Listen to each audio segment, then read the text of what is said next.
Vivian.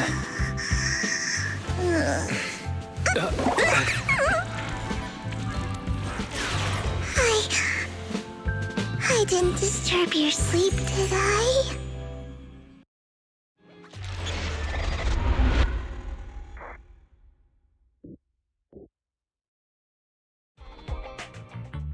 When I got here, the other Lord Phaethon said you were resting on the couch and just let me in. I meant to keep you company while you slept, but then I dozed off myself. I was going to sit here looking super cute, hands cupping my face. You know, like the #1 sleepy face I want to wake up to pose. I can't believe I ended up falling asleep myself.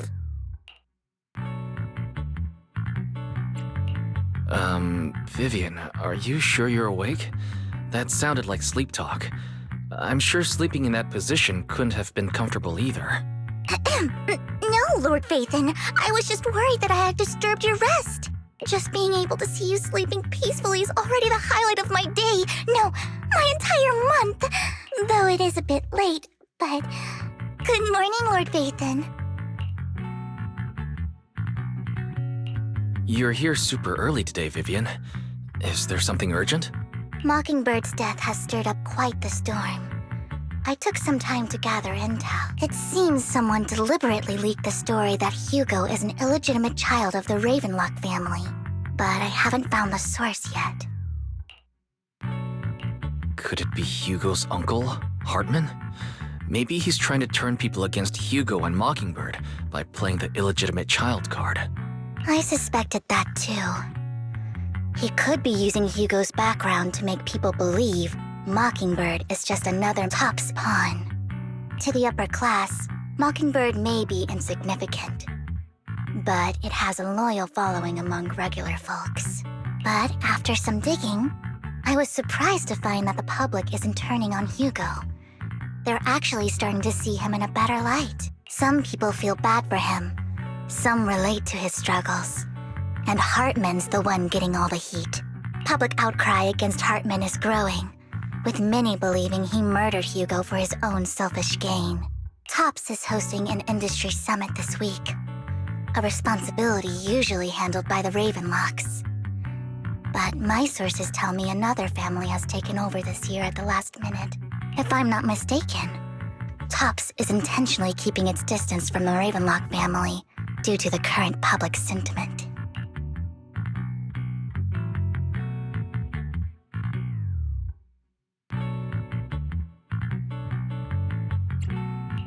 Is someone trying to take advantage of this to get rid of both Hartman and the Ravenlocks? I think Hartman knows this too, which is why he's completely vanished. No matter how hard I search, I can't find a single trace of him. Hartman must have taken the sacrifice core. Now that he holds this bargaining chip, he is definitely going to negotiate his way out of this with the Exaltists. Sorry for interrupting. Can I borrow Wise for a minute? Oh, no problem at all.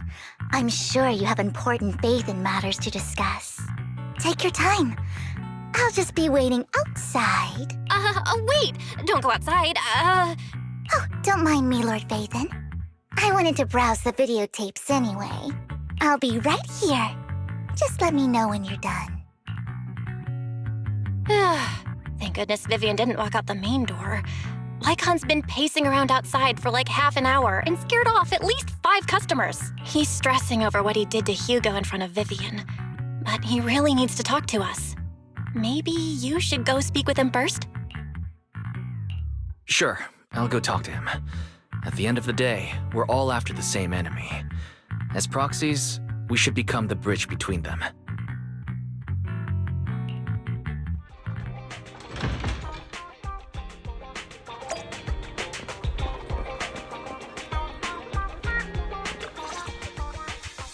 Good morning, Master Proxy. Good morning. Belle just let me know you wanted to talk to us and Vivian about something? Yes, it's an urgent request from the mayor, one that directly affects New Eridu's safety. However, before we get into the details, as a former member of Mockingbird, I'm concerned about Miss Vivian. Hugo made many mistakes and betrayed the principles of Mockingbird, but I'm certain he didn't intend to put Miss Vivian or you in danger. I don't know Miss Vivian very well, and I was the one who took her companion's life. I might not be the right person to comfort her, but I hope she doesn't regret the choices she made or lose faith in the path she chose. Vivian doesn't seem down at all. In fact, she's been actively gathering intel. I think she's handling this with even greater calm than I am. If you're feeling bad about what happened with Hugo, it might be a good idea to talk to Vivian directly. From what I've seen, she's not as fragile as you might think. That's reassuring to hear. I trust your judgment. You've always had a sharp eye for people. Would you mind coming in with me? I'd like to apologize to Miss Vivian in person. Sure, but just to be clear, I'm staying neutral and not picking sides. You both have your own stance on this. As a proxy, I'll do my best to help facilitate honest communication. I respect that. Thank you.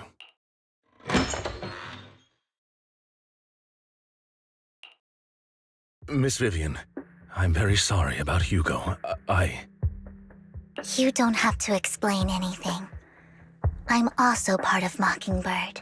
Mockingbird stands on more than just gain, so it won't fall when fortunes shift.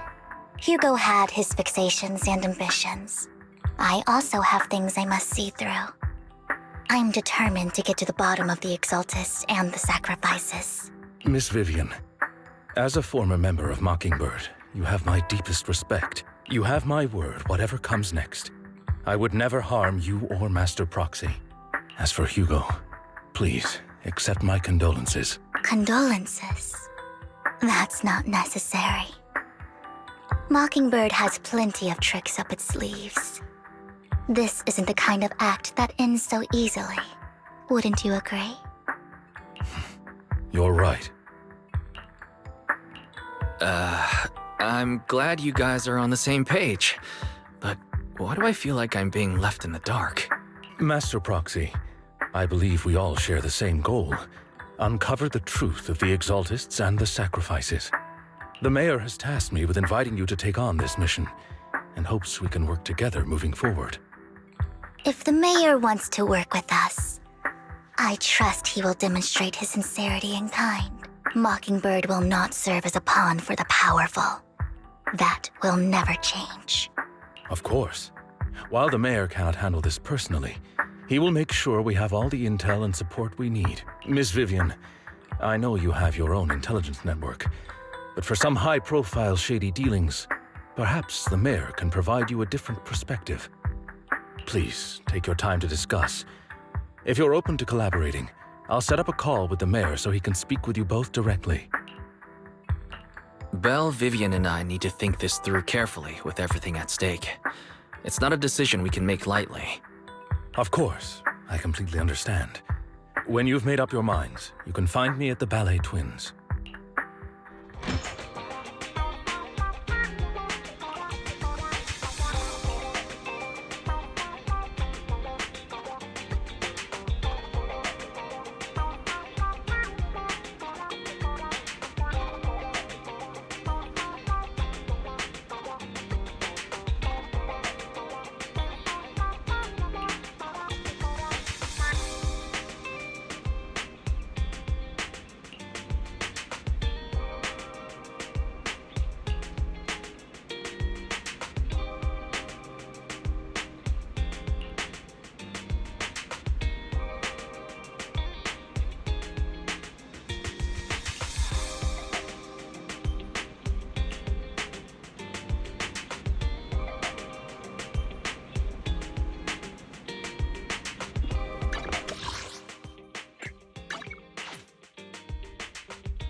I'll connect the call to the Mayor now.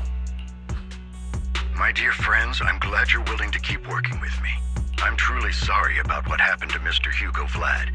I didn't anticipate things would turn out this way. As Mayor, I can't fully condone Mockingbird's actions, but personally, I had a lot of respect for Mr. Hugo Vlad. I looked further into Bringer's map. The sacrifices were created by an exaltist named Landon, who was active in Janus Quarter. Mr. Landon passed away in an accident a few years ago. Before he died, he was researching sacrifices and was said to have created a batch of serum that could turn living people into sacrifices. The problem was, the serum wasn't stable, and after his death, the recipe was lost. No one knows what happened to the exaltist in Janus Quarter back then, but it's clear that after the leader died, there haven't been major exaltist activities in the area. Bringer's map marks the locations where the exaltists' most successful attempts at creating sacrifices were. The leader of the exaltists in Janus Quarter died a few years back, and they haven't been active since. Could it be that Hartman was just acting on his own? Unfortunately, that's not the case. My sources confirmed that Hartman had been secretly in contact with someone, and they only meet inside the Hollow. Is it possible it's someone from TOPS? TOPS is a huge alliance of corporations. They wouldn't bother getting their hands dirty. Instead, they just sit back and reap the rewards. Everything Hartman is doing is to secure his place in TOPS and strengthen his power within the Ravenlock family. If my guess is correct, Hartman has gotten in touch with the remaining members of the Exaltists that used to follow Landon, helping them create new sacrifices. But what's in it for TOPS? There's no way the Exaltists would just hand over their secrets about sacrifices to Hartman, right? A sacrifice outbreak would throw the city into chaos. And that's when TOPS steps in, taking control of the situation on their terms. The public will see the mayor as incompetent, while TOPS comes off as the real protectors of the city. And when that happens, public trust will shift towards TOPS. And Mr. Mayor, you might find yourself in an unfavorable situation. Still sharp as ever, Miss Vivian. So, what exactly do we stand to gain from partnering with you? Please don't tell me you're doing this out of some noble concern for your citizens. I'm not some hero of justice, and I don't believe in lofty ideals or empty promises. We have a common enemy. While our ideologies may differ, we can work together on this. And as proof of good faith, I may not know exactly where Hartman is, but I can fan the flames over Mockingbird's death and escalate conflicts within the Ravenlock family. So it was you behind the rumors. No wonder I couldn't trace the source of the public outcry. I'm not the one who started the rumors. I just helped them spread faster after they leaked. And I pulled a few strings to make sure the story painted Mr. Hugo Vlad as a heroic figure who was unfairly persecuted. As I said before, I had a lot of respect for him, and I'd be happy to clear his name. Now let me lay out my terms for collaboration. After looking into it, I found that the dormant sacrifice you discovered wasn't the only one. There are more places where sacrifices might be lying dormant. Too many eyes are on me right now, so I can't send my own men to deal with it. I'd like to ask you to retrieve the sacrifices from those locations. I'll make sure to dispose of them once you do, so no one will be able to use them again. On top of that, I've asked a friend to help monitor your physical condition, and maybe even uncover more of your potential. Her research overlaps with your teacher's work. You don't need to worry about her capabilities. She's a Void Hunter rank special investigator. Really? A Void Hunter rank special investigator is going to be assisting us? And she's involved in our teacher's research? That's right. She's heading to Janus Quarter for some business. I wanted to set up a formal meeting, but she declined. She prefers to assess things on her own, and will reach out when the time is right. She'll let you know the details then. So it looks like you both are on board with this commission and ready to help recover the sacrifices? Okay. This affects a lot of ordinary people in New Eridu. We'll do our best. I know you won't let me down. Given our positions, we might not be friends, but we're definitely not enemies. I'll leave the rest to you then. I've got to go. Goodbye.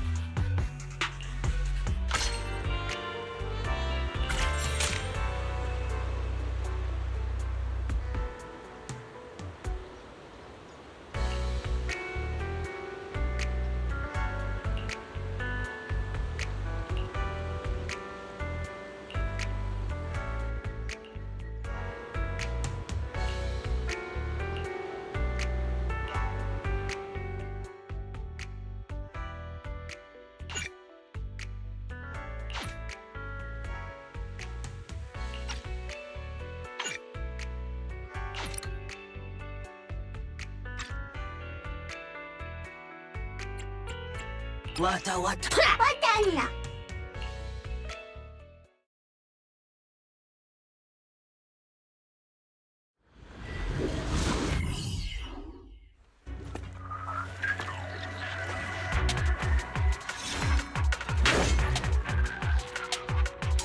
Phaethon, thank you for trusting Mockingbird and me.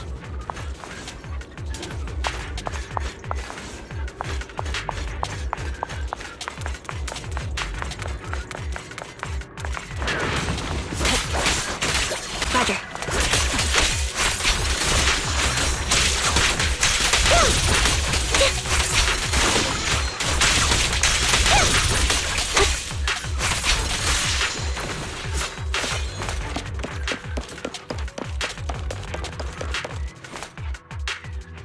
Has someone already taken the dormant sacrifice from here? Or did the Exaltus decide to relocate it? No. If these dormant sacrifices aren't handled carefully, they could awaken and turn against anyone nearby. She wouldn't risk moving them unless it was absolutely necessary. Did she realize the mayor was looking into this?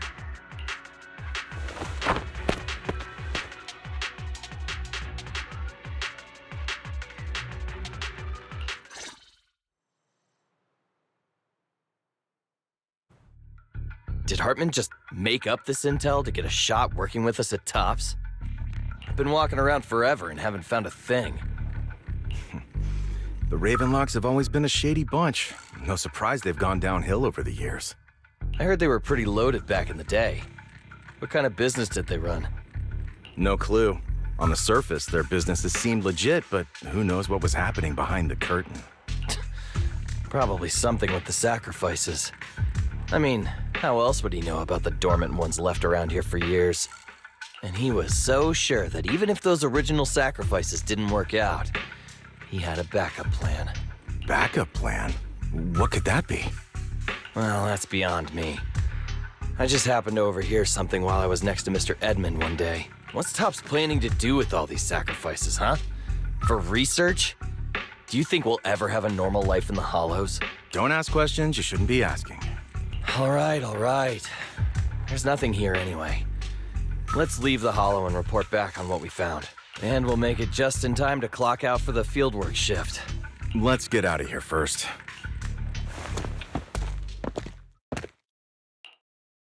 Hartman, that fool. He'll do anything to get into Tops, even if it means playing with fire. She's an Exaltist. Human lives have never mattered to her. The more people get dragged in, the greater the danger.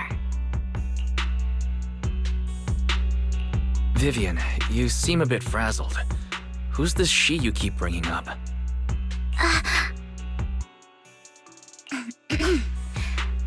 I apologize for losing my composure. Please don't mind me. The she I'm referring to is with the Exaltists. Someone I have a history with.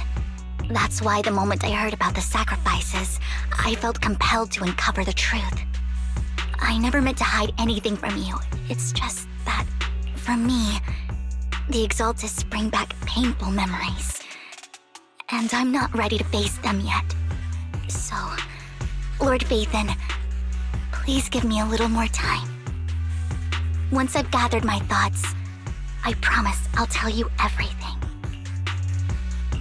Sure, I'll stop asking. What's more important than an unspoken past is the person standing in front of me now. As for everything else, we can talk about it whenever you're ready to share. Lord Phaethon, if we weren't in such a hurry, I'd spend 3 whole hours singing your praises.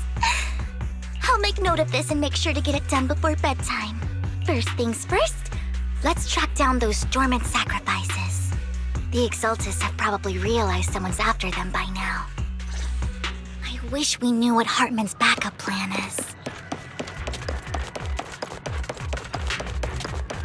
I just can't shake the feeling that something bad is about to happen. Behind me!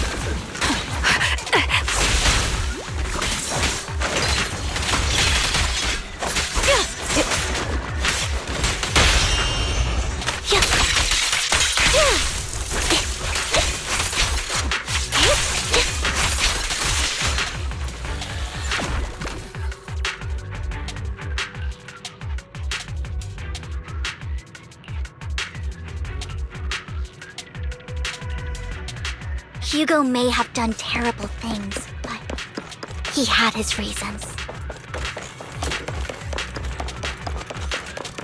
Mockingbird might be seen as the bad guys by a lot of people, but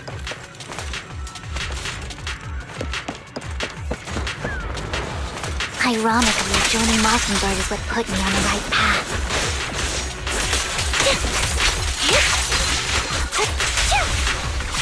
For the first time, I'm needed for more than just my courage. Nothing here either. Are we too late? There's someone up ahead.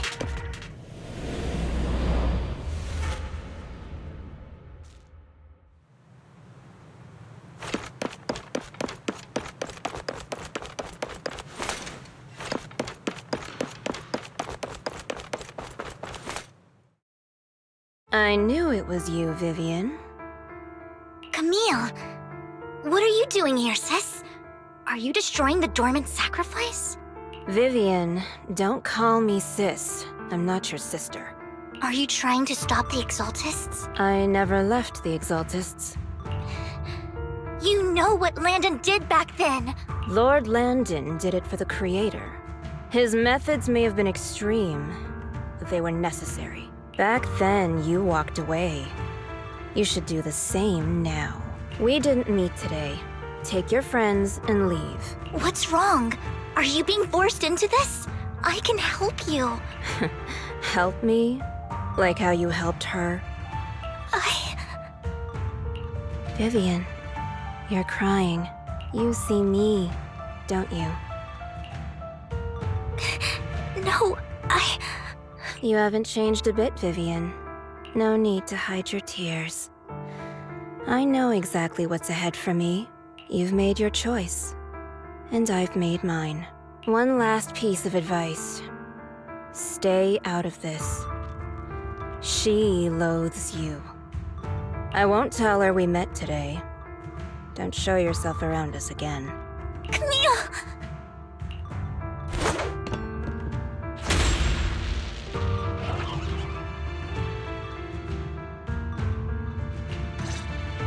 Lord Nathan, watch out! I'll tell you what that was about later! Stay focused. Let's take care of the ethereals first.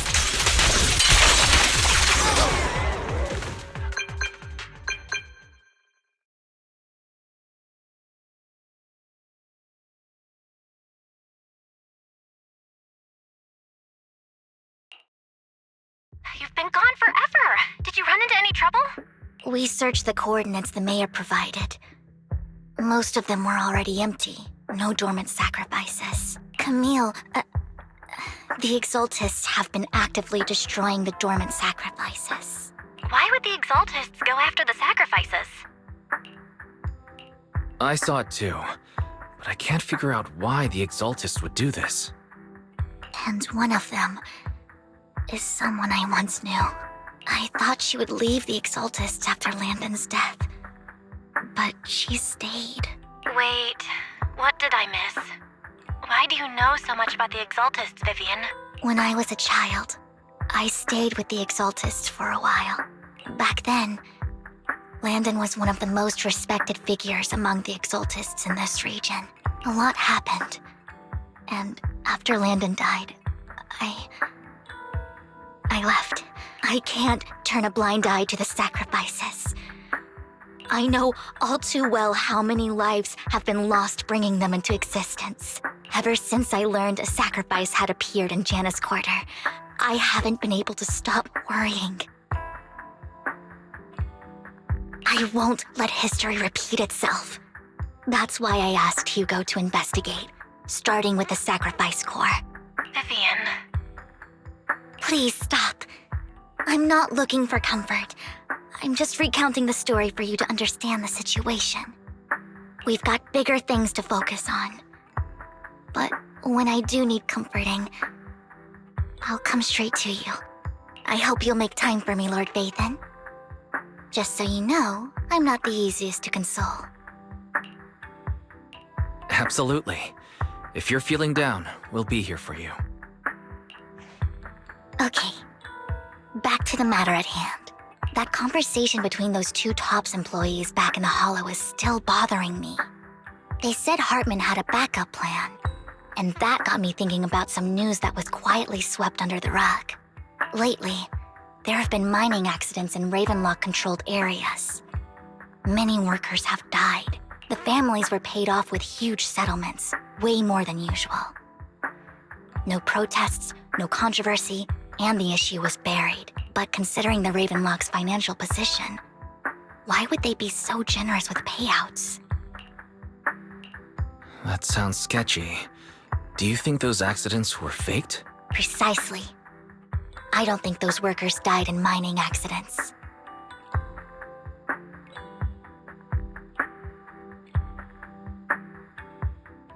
I'm planning to reach out to some old friends, see if they've heard anything about this. Do you have time, Lord Phaethon? My contacts are just near 6th Street. Care to join me? Sure. Let's go together.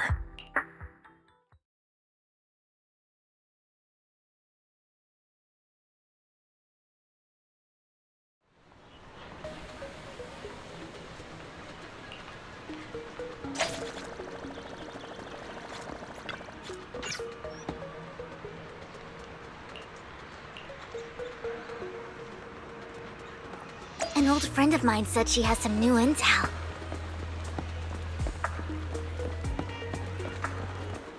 She's like a mentor to me. I learned a lot about data scraping on Internet thanks to her.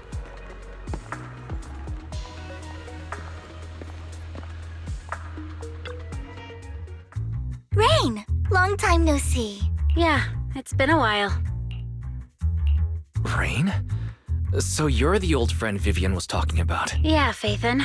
Long time no see. Rain! You actually know that Lord Phaethon is Lord Phaethon? No, I mean, you actually know Wise is Lord Phaethon. I didn't know right away. One time, I needed a favor from Nicole. I only found out after meeting them.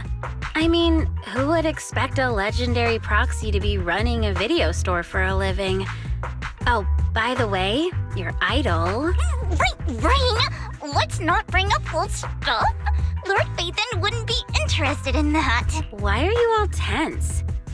Right! Lord Phaethon lives on 6th Street too, and might know your idol. Remember when you traced that post on Internet to 6th Street and actually went to check it out? And you came back all bummed, spouting nonsense. Like there was only a black cat at the location, and maybe your idol is actually a talking cat.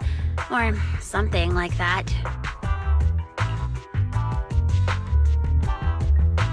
I think I know that black cat. It hangs around our shop now. Lord Phaethon, please, let's drop this topic. Come on, Vivian. It's been years and you still won't say who your idol is.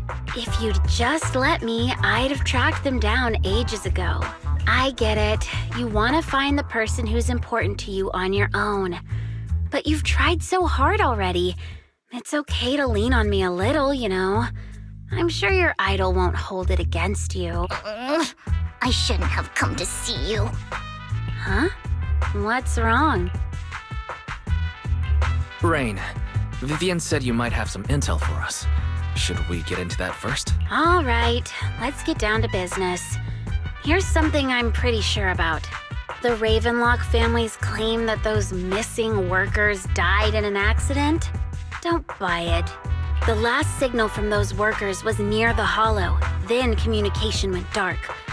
I think they were taken into the Hollow, and yesterday, I picked up that the Ravenlock family secretly hired some people to search the Hollow's perimeter. I caught a weird distress signal from someone and managed to track down the source. When I tried to reach out, the signal cut out completely. The last trace of the signal was near Lumina Square. Finding someone in real life isn't really my thing, so that's where you come in. Okay, we'll take a look around. You just said this is something you're sure of. Do you have anything you're not so sure of? I dug up some info online, and one thing stood out. A few days ago, There were some creepy sounds coming from an abandoned warehouse by the port. The place was locked up, so no one could see what was happening inside. Not sure if it's related to your search. If you don't find anything useful around here, it might be worth checking out. Well, that's all I have for you. Thank you, Rain. Don't get all emotional on me now. I'm just helping out a friend. This one's on the house. Consider it payback for the favor you did me last time. But if you still want to find your idol, hit me up. I've been curious for what... Alright, don't worry about it. I'll manage it myself. Stop being so nosy, Rain. Nosy? Nah, just professionally curious. What kind of person is worth all this searching, huh? But honestly, whoever they are in real life, they've become a part of you. You've come a long way in this search, Vivian. I much prefer the person you are now. So if you find this person, don't chicken out. Go meet them. People will appreciate you for who you are. Rain. I might not care about the real world or what it'll be like, but I hope everyone I know can live a good life. I'm counting on you to save the world, guys. All right, I have other business to take care of, so I'll leave the rest to you.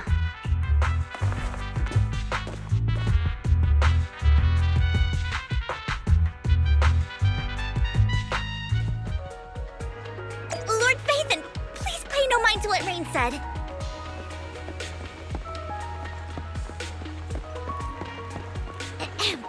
That big guy's up ahead. Let's hurry.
Don't take me back, please. I was wrong. I know I messed up. I don't want your money anymore. Please, no. Calm down. Who are you? I won't say anything. Just Let me go. I don't know anything. I swear, I know nothing. We're not PubSec, the HIA, or the Ravenlock family. We won't force you into anything. There's no need to be afraid. What do you want from me then? We simply want to know where the Ravenlock family took you and what they made you do. I can't say. I can't tell you. I have a family. They'll hurt them. You never saw me. Please, just stop asking. Don't you wish to see your family? I don't deserve to see them. It's my fault. I was greedy. I did this to myself. But your family must miss you dearly. I'm sure they won't blame you. No, it's my fault. It's all on me. I don't want to drag them into this. If the whole ship is sinking, no one on board can escape. I'm just a nobody. And right now, there's nothing I can do to change anything. If you care about your family and friends, now is your chance to stop the disaster before it's too late. Even a butterfly flapping its wings can send a tsunami surging across the ocean. No one knows how this will turn out, but if you do nothing now, the only thing waiting for you at the end will be regret. We're not here to turn you in, and we won't force you to confront them. You'll be safe with us. I'll help you return to your family. But you must tell us precisely what happened. Hartman offered a huge amount of money, looking for workers to go into the hollow to guard something. The money was way too good. We all kind of figured something wasn't right. I thought it was just smuggling or guarding some kind of illegal ether resources, so I signed up. After we sent in our applications, Hartman's men took us into the hollow. The first place we went, there was a strange box. When we got there, they handed us some pills, saying they'd improve our aptitude for ether, for us to last longer in the hollow. But after I took them, everything went fuzzy. Something was definitely off about those pills. When I woke up, I saw my coworkers dead in front of me. And there was blood all over my hands. They said something about me being a good experiment, moved me somewhere else, and locked me up. They wanted to inject me with something. I got scared and didn't know what was gonna happen, but then a blonde guy found me, gave me a carrot, and let me go. So I escaped. I didn't want to kill anyone. I don't know. It wasn't your fault that your coworkers died. You were just a tool in their hands. Do you remember the place they first took you? Do you know what was in that box? I only remember the first place was like a rooftop. I think it was on top of a tall building. What exactly was in that box? I can't remember. I'm not lying. Those pills they gave us, they make you hallucinate. I took just one and my mind felt like it wasn't my own. My memories turned into a blur. I'm telling the truth.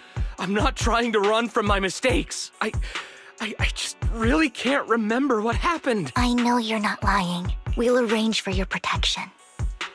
You can rest easy and recover, and your family won't be dragged into this. Once this is all over, you will be able to reunite with them.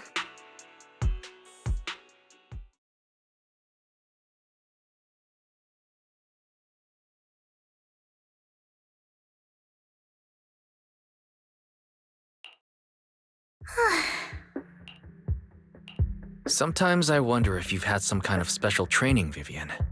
No matter who you're up against, you seem to analyze the pros and cons and make a judgment in no time. Actually, I wasn't always like this. I used to run away when things got tough. There was even a point where I just wanted to disappear. As if my very existence was the source of suffering. I wondered. Perhaps leaving it all behind could put an end to the pain.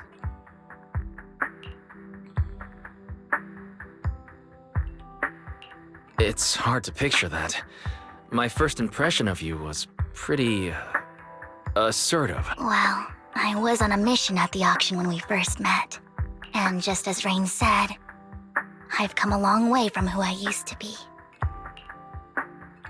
Speaking of Rain, it's quite a coincidence that you two know each other and are actually close. You even know one Denny Boo.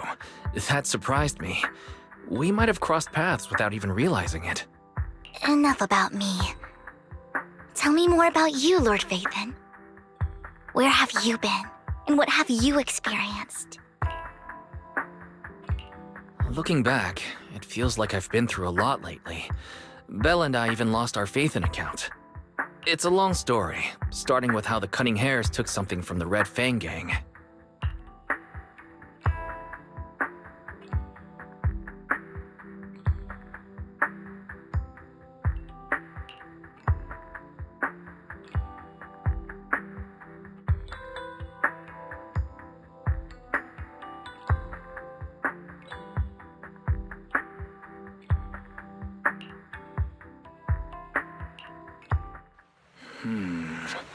It should be around this area. Belle told me there's a highly rated store here.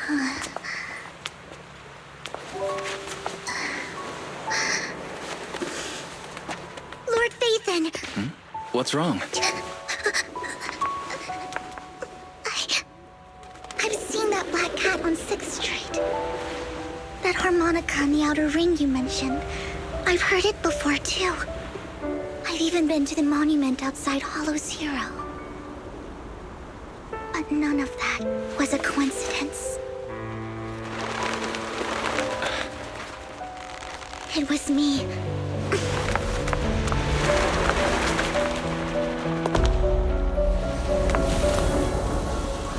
Following you, and now I've finally made it to your side. Ever since I was little, I had been seen as the bringer of bad fortune. I had traveled to many places and witnessed far too much misfortune. Every tear I shed brought disaster. I've heard too many curses to count. I loathed my tears as much as I despised my own existence. Wherever I stayed, tragedy followed. I had roamed too many places, and each time, it ended the same way. I didn't know where I could go anymore. One night, I stumbled upon a post discussing me, whether they knew me or not. Everyone seemed convinced that I was the source of the curse. Some mocked me with cruel intent. Some wished I would vanish, and others speculated maliciously. It really seemed that my very existence was a disaster. In that moment, as darkness enveloped the city, I saw lights flickering to life all around New Eridu. So many lights. And not knowing where to go, I thought, if only I could disappear into those lights. I made up my mind. And right then, my phone rang. I decided to take one last look. I wanted to know who left me my final message from this world. It was you, Lord Phaethon. Huh? Me? Yes. And I checked with the other Lord Phaethon. You were the one using the account at that time. But I know you probably don't remember it. After all, it was just an ordinary day with an ordinary post and meaningless comments online. But for me, it was the night I finally realized where I could go. I wanted to walk the paths you had walked, see the sights you had seen. And then, one day, share it all with you, face to face. So, I have to ask, what exactly did I say in that reply? Well, you'll have to figure it out for yourself. I'm not telling you. You're putting my memory to the test. So, Lord Phaethon, thank you. Not only for that comment you made that day, which was a silver lining for me, but also for giving me the courage to become who I am today. The Vivian standing right in front of you now. Lord Phaethon, I truly like who I've become.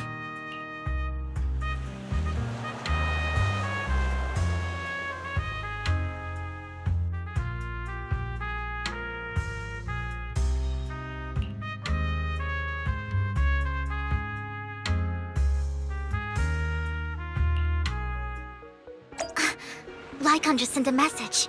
There's an update. Let's head back to the video store and go over the details together.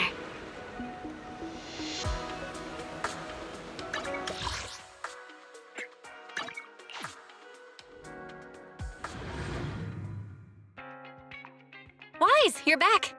Looks like Lycon's tied up with something. He said I should just chill until you're back, and then we can talk online. I'll call him now. Master Proxy, Miss Vivian. The gentleman Rena brought back has stabilized and calmed down now. Based on his account, we've identified where Hartman is hiding the core. He also mentioned that Hartman plans to trade the core with a group of people. We suspect that this group consists of members from the Exaltists. I knew it. Now that we have the location, it would be splendid if we could seize the sacrifice core before they do. Precisely. We hope you can head to the location as soon as possible to secure the sacrifice core. All right, we'll get there right away. I have other matters to attend to, so I'll leave the retrieval of the sacrifice core in your capable hands. The mayor's friend that he mentioned before will also be assisting you this time. The target coordinates have been shared with her, and she'll meet you there. Please ensure your safety, and I wish you all the best.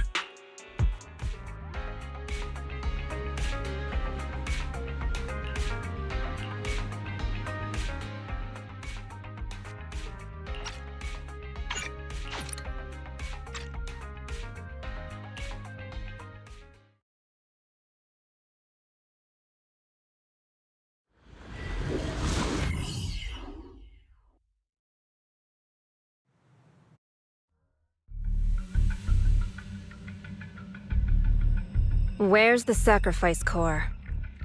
Camille, you really think I'd stroll around with something this important?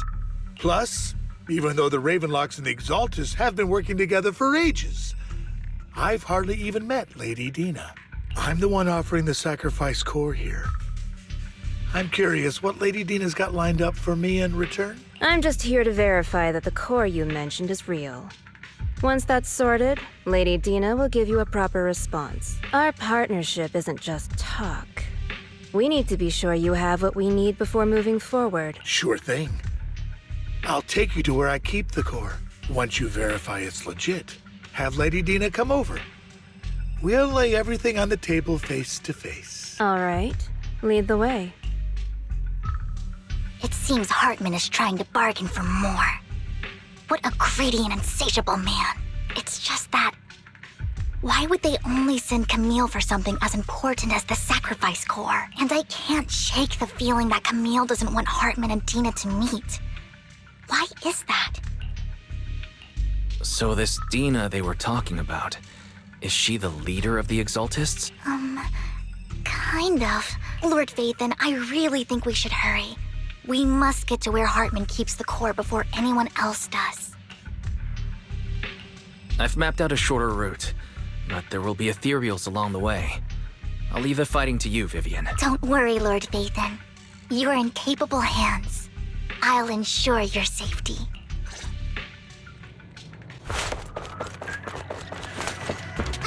Ethereal! Stay away from Lord Phaethon!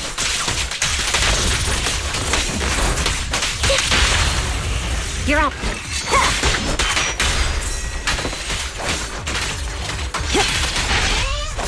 In position. Looks like Hartman's trying to negotiate for more leverage.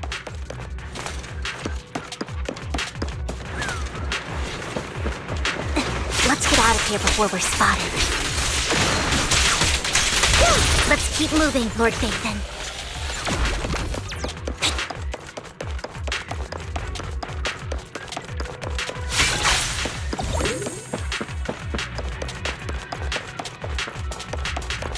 Leave the enemies to me, Lord Phaethon.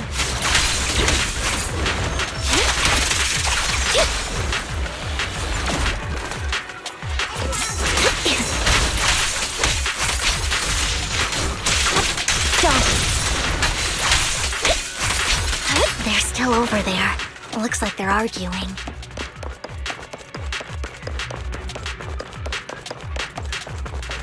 No matter who has the sacrifice core, Hartman or the Exaltists, it would be really Hand over what's in the box. We do this the hard way. You sure talk big, little girl. Let's hurry and secure the sacrifice core.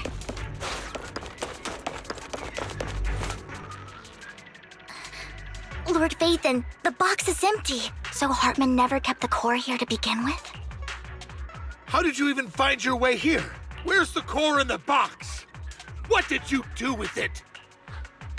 You call this keeping the sacrifice core safe?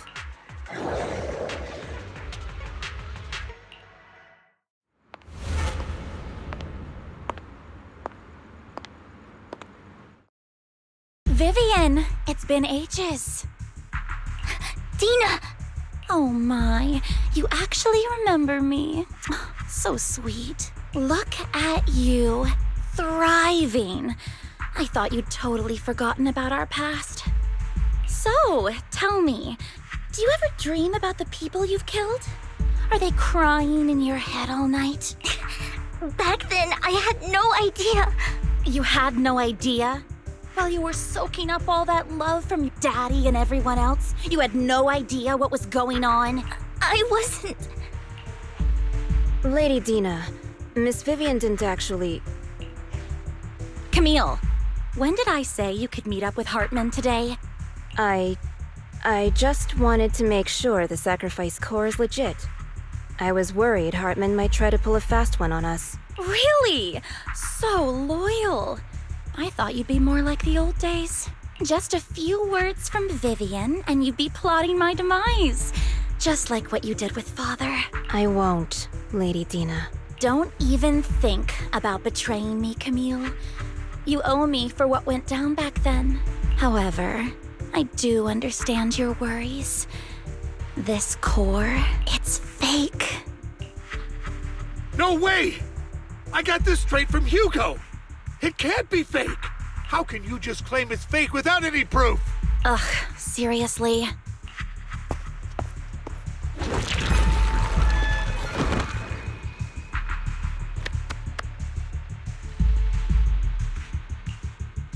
The sacrifice core can max out the ether particles within human bodies in no time at all. But look at your little subordinate. How uncouth. He's making noises like some animal. Can you shut him up? So annoying. The masterpiece Father made for the creator isn't this worthless piece of junk you're holding. So, the real core. Vivian, where do you think the sacrifice core is really at? I don't know. If I knew where the real core was, I'd destroy it without a second thought. Dina, you understand what the sacrifices are. And you know those who were blessed should not have to endure such horrors.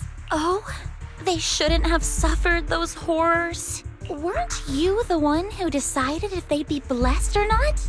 If it weren't for your tears, how would they have encountered such misfortune? How self-righteous, Vivian. Their fates were in your hands. It was you who brought disaster on them. Landon just needed an excuse. He needed someone to blame. Whether I shed tears or not, he'd treat living beings as mere subjects for his sacrifice experiments. Dina, you know all of this. Landon even went so far as to sacrifice you. Shut up, shut up, shut up! Father did it for his great cause. Vivian, why do you always mess everything up for me? Everything! You did it before, and now again! You just had to ruin my plan. I was so close to fulfilling Father's last wish! If you don't give me the sacrifice core, be prepared to become food for the ethereals. I told you I don't have the sacrifice core. Otherwise, I would have destroyed it already. Lord Vathan, find the right moment to retreat. She can be quite unpredictable when her temper flares. Oh, really? You don't have it? Then I suppose there isn't a reason to keep you alive.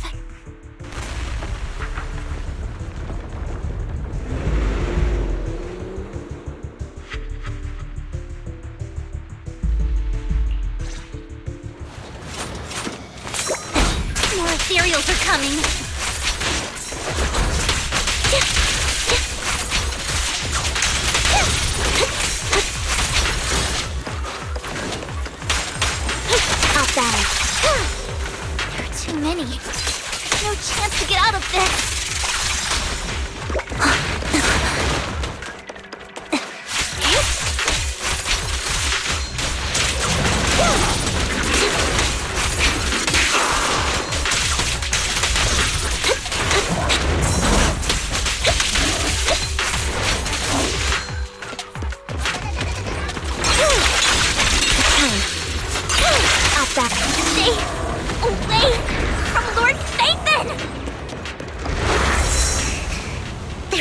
many.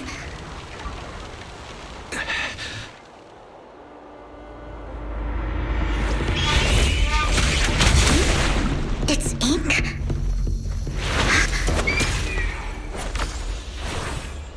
Shun Palace, good fortune, closed gate, safety. What? An evil miasma gathers here. Another place of conflict. If you wish to avoid disaster, then head southeast.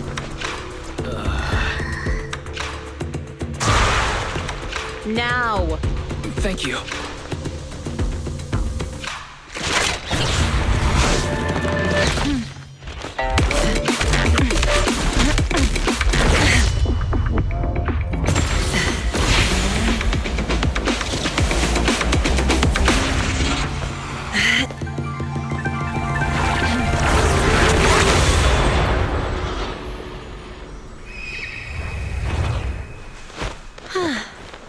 Finally, peace and quiet.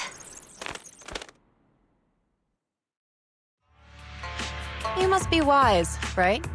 Mayflower mentioned a special partner might need my help. May I ask, who are you? I'm the 13th generation master of Yunque Summit. You can call me Yishuan. Mayflower passed along your info, and I was curious what kind of person you are, so I came to see. At first, I thought it might be a hassle, but your energy feels really calming. Quite nice, actually. So, you're the investigator the mayor mentioned. Yes. He also asked me to be your temporary teacher and offer you a bit of guidance. Guidance? What does that mean exactly? Unfortunately, this isn't the right time or place to talk. I have some investigation work to catch up on, and it seems you've got quite a lot on your hands, so let's part ways for now. I'll find a good time to visit you soon.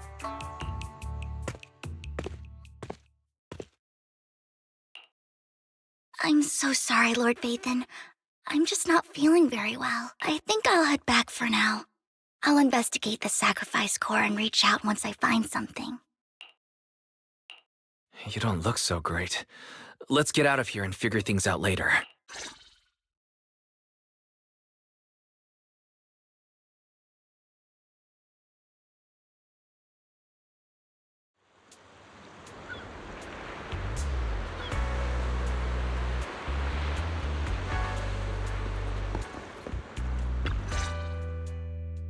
Lord Vathan, are you going to rest now? I can head back later, Vivian. You seem a bit off since we left the Hollow. If you want to talk about what's bothering you, I'm here. Sometimes it helps to get it out. I didn't mean to keep my past from you, Lord Vathan. When I was little, people thought I brought misfortune, so no matter where I went, no one wanted me around for long. Then, one day, Landon adopted me and brought me to the Exaltists. There, I met Dina, who was so kind to me, treating me like a dear sister. She told me her father, Landon, was a great man who'd one day make everyone stop fearing the Hollows, so all life could live freely inside and outside of them. Dina helped Landon pick people for the blessing, and everyone in the Exaltists respected her greatly. Those who received the blessing would have a better ether aptitude, allowing them to enter the Hollow freely without fear of sudden disaster. Back then, Dina would chat with me every day, always about the Exaltists and her father, but things between us shifted when Landon asked me to step in for Dina. Landon told me I didn't only bring misfortune, and that if I listened to him, I could actually help people. After that, he'd take me to meet people, and if I shed tears, he'd give them a blessing medicine. Those who got the blessing could dodge calamities. At first, I was ecstatic, thinking I could help others. I shared my joy with Dina, but that was when she started to pull away from me. Was that blessing medicine the same sacrifice serum Bringer had? Yes. To be precise, it was an early version of the sacrifice serum. Landon's medicine wasn't stable. The medicine Landon developed could boost abilities quickly, but also sped up the development of ether corruption. In the end, most people turned into ethereals, and a few became sacrifices, losing all human consciousness. The ethereals were killed while the sacrifices were given to the higher-ups of the Exaltists. The Exaltists wanted the sacrifices to hold human consciousness, so Landon's medicine was seen as a failure, and he gradually lost influence within the Exaltists. One day, I saw Dina, and tears streamed down my face. In a bid to save his reputation, Landon decided to let his own daughter receive the blessing. I had always thought that getting the blessing was a good thing, until I saw terror in Dina's eyes that day. That evening, I broke Landon's rules for the first time and followed him out of the Exaltist's residence. I trailed him to the Hollow, where I witnessed someone who had been blessed becoming corrupted. In the end, that person became an ethereal. Then, without hesitation, Landon killed him. Before Landon returned, I went back to the residence and snuck into his study. And there, I uncovered the truths I just told you. And just a few days later, it was time for Dina to be blessed. I wanted to save her and stop anyone else from getting deceived. So, that day, I told everyone present that Landon should be the one to receive the blessing, not Dina.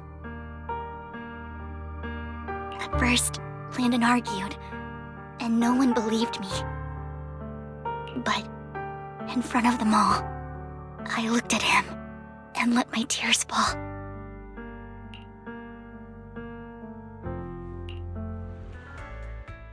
Lord Landon, please accept the blessing. Vivian, you...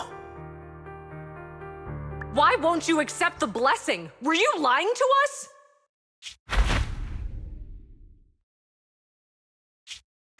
Ungrateful fools! You have no use anymore! Liar! Run! Run! Dina! Dina, wake up! We have to go! Vivian? What's happening?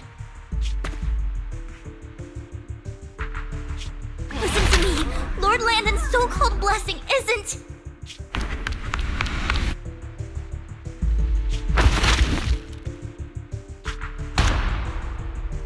Father! No, I was just... Mom, I want to go home. It's got nothing to do with us. This is just what happens when you don't accept the blessing. Vivian, was this you? Dina, I just didn't want you to accept the blessing. Everyone who does ends up... I just don't want to lose my father. You knew? If you knew what he's done, you... He's my father. He's all I have. Stop being self-righteous, Vivian. You only ever bring misfortune.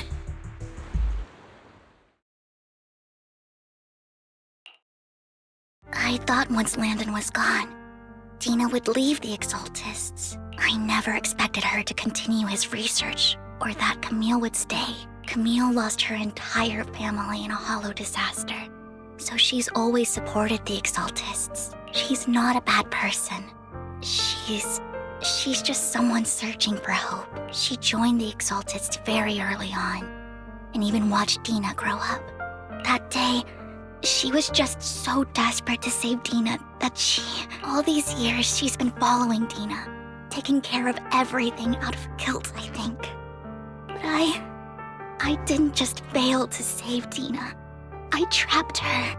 I see misfortune approaching, but I can never change its course or avoid the bad ending. Maybe I really am a bringer of misfortune. No, you're not the one causing trouble. Whatever went down with the Exaltist, it was Landon who was pulling the strings. As for Dina and Camille, they knew the truth and they made their choice. The Hollows and the disasters they caused took more than just their loved ones. Not all survivors cling to obsession and hatred like those two do. Lord Phaethon. You need to believe in yourself, Vivian. From what I can see, you're handling the sacrifice crisis pretty well on your own. Besides, you told me you really like who you've become. I hope that you can believe in that, at the very least. Yes, that'll always be true. Thank you for listening to my story today. Years have gone by, but I've never had the courage to face all this. Maybe Dina and I were meant to meet today, so I could finally spill it all out. It lightens my heart a little. Lord Phaethon, you truly are a wonderful listener. Not just today. Whenever you're feeling down, know that I'm here for you. I will. It's been such a long day. You must be exhausted. I'll track down the location of the sacrifice core and let you know what I find. Good night, Lord Phaethon.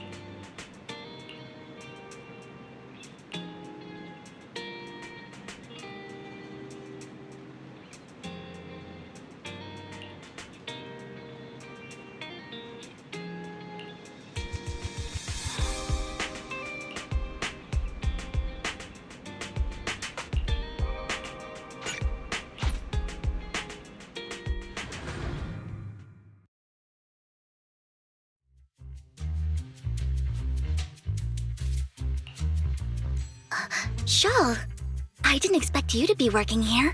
Perfect. I was just covering someone's shift. The screening here is super strict, and I was afraid the supervisor would realize I was new and subbing for someone, so I hid in the control room during the supervisor's inspection. So I happened to bump into this guy, a blonde man wearing a hat, and I think he was checking some footage. Then he logged that footage into the tape he brought. Later, I found that part of the footage had been wiped. Blonde, wearing a hat. Could it be Hugo? Do you know him? I think it's him. If it were Hugo... I think I know where he would hide the tape. Thank you, Shul. You were a big help. Great! You also helped me a lot when I started working. I used to make mistakes all the time. If it weren't for you cleaning up my messes, I would have been fired ages ago. So I'm happy I could help you too. All right, go ahead and do what you need to do. We'll catch up another time.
I'm not mistaken, you and Vivian share the same goal.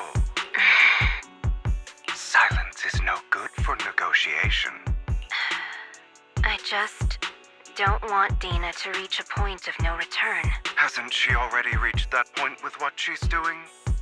The formula for the Landon serum was lost, but a batch survived, and Dina was able to develop a substance that can be used for mind control.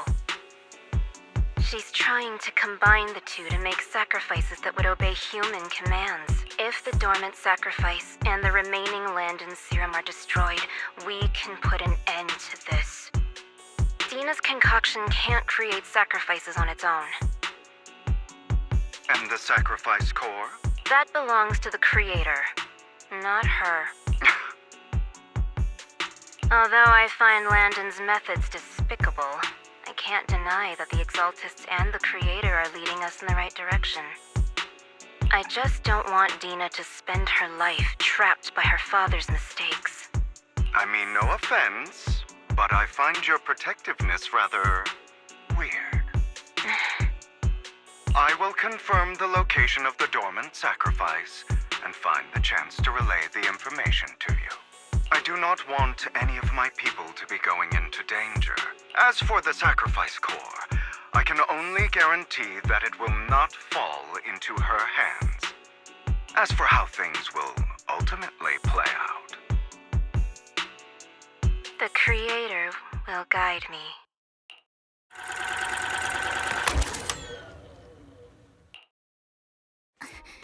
Camille was actually destroying the dormant sacrifice? Compared to Camille's motives, I'm more concerned about whether Hugo has more plans lined up. Hugo... Wise, Lycon just sent a message saying he's got something urgent that he needs to talk to us about now. All right, let's patch him in. Master Proxy, I apologize for disturbing you.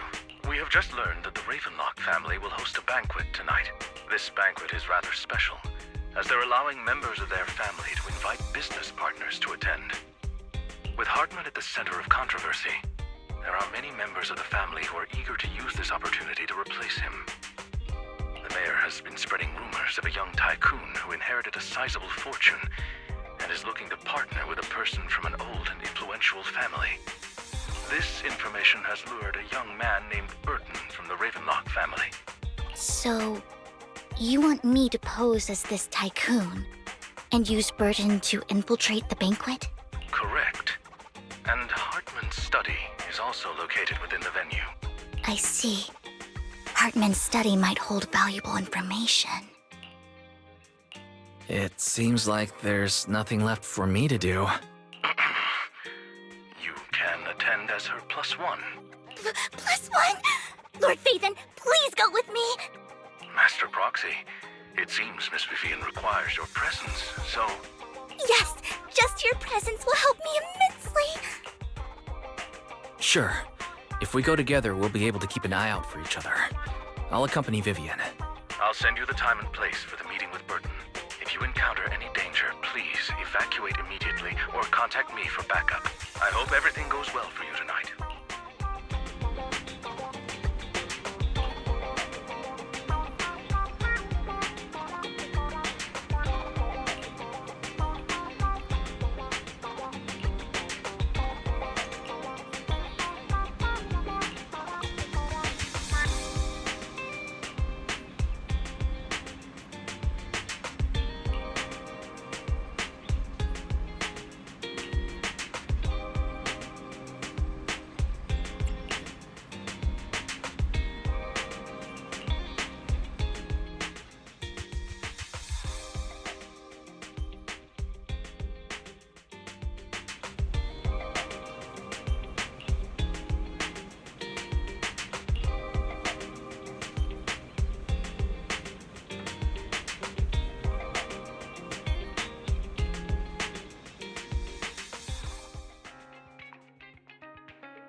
Miss Banshee, I believe I've shown you my sincerity.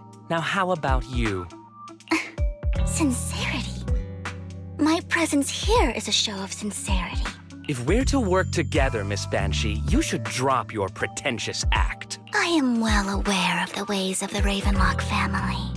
If I were to come empty-handed, I probably wouldn't even be able to make it out the front door tonight. Since I agreed to come with you, and even brought along my most precious companion, does that not show my deepest sincerity? No need for such an off-color joke. Our door is always open for those coming or going. We both know what's what, so let's cut the small talk. I know far more about how the Ravenlock family made their fortune than most here. I am also well aware of why Hartman, despite such a massive scandal, still remains in power. Oh? Do tell. Exaltists, blessing, sacrifice, Landon. Where would you like me to start? How did you know that? No, who are you? Don't be so tense. If I'm not mistaken, it's about time the banquet began. My companion and I are practically famished. Is this how you treat your guests? By letting them starve? Perhaps when we've had our fill, we'll remember where the sacrifice is hidden. You know where the sacrifice is? So, can we go get something to eat now? And I'm also looking forward to receiving a special dessert from you. We can discuss what you wish to know while we enjoy dessert. Of course. I wouldn't let such an important guest discuss matters on an empty stomach. As for dessert, I will prepare it myself, and I guarantee it will satisfy you. I'll come find you later. I wish you a pleasant evening.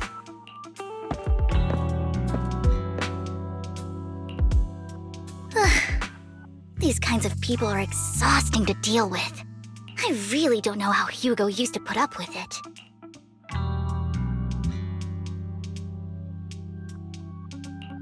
Was there a special meaning to the dessert you mentioned just now? I thought he'd stay for longer, but he left once you said that. Hugo taught me that bringing up dessert in such situations is a way of telling the other party they need to offer more. Fortunately, that old fox Hartman is terrified of losing power. He's definitely keeping the destruction of the sacrifice and the fact that the sacrifice core is fake hidden from the other family members. Otherwise, Burden wouldn't have been so willing to raise his offer. Lord Phaethon, let's find Hartman's study when the banquet is at its busiest. All right. I've already taken note of the surrounding terrain. Once more people arrive, we'll enter the garden through the door in the corner of the banquet hall. Wherever you go, I'll follow, Lord Phaethon.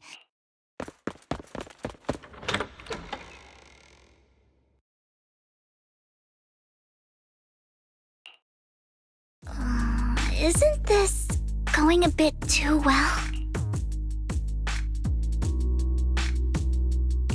The security outside of the manor is really strict, but maybe it's more lax on the inside. Let's assume we got lucky. However, just to be safe, I'll call Lycon.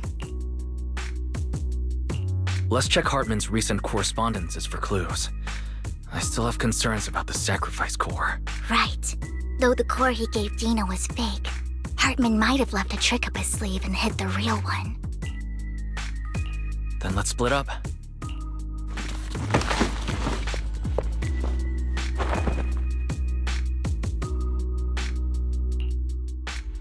Esteemed guests, is the catering at the Ravenlock family banquet not to your satisfaction? So much so that these two distinguished guests felt the need to come to my humble office to scavenge for food.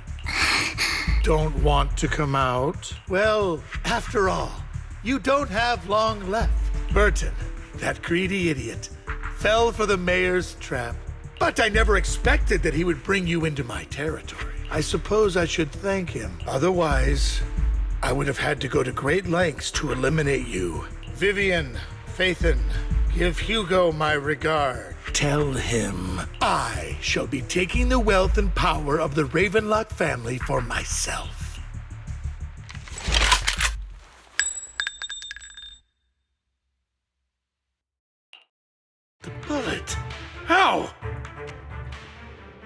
Dear Uncle, why must we be so distant with one another? You can just tell me what you want to say directly. Hugo! Impossible! You're... Uncle, you must know a Ravenlock will never stop until they get what they want. Did you really think I would be defeated so soon? When I have yet to trample you into the dirt. You filthy bastard! You only know how to resort to these petty tricks! Petty tricks?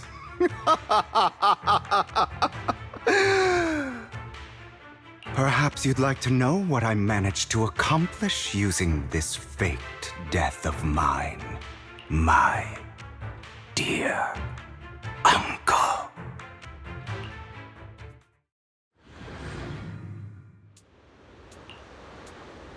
Faking my own death.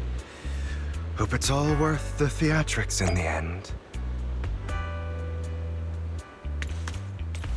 It was just to keep Hartman off my back, but maybe I went a little overboard. The manager must be pretty shaken up. I should apologize at some point.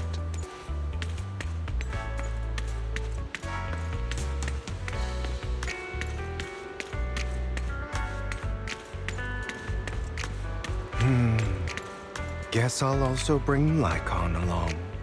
He's my partner in crime, after all.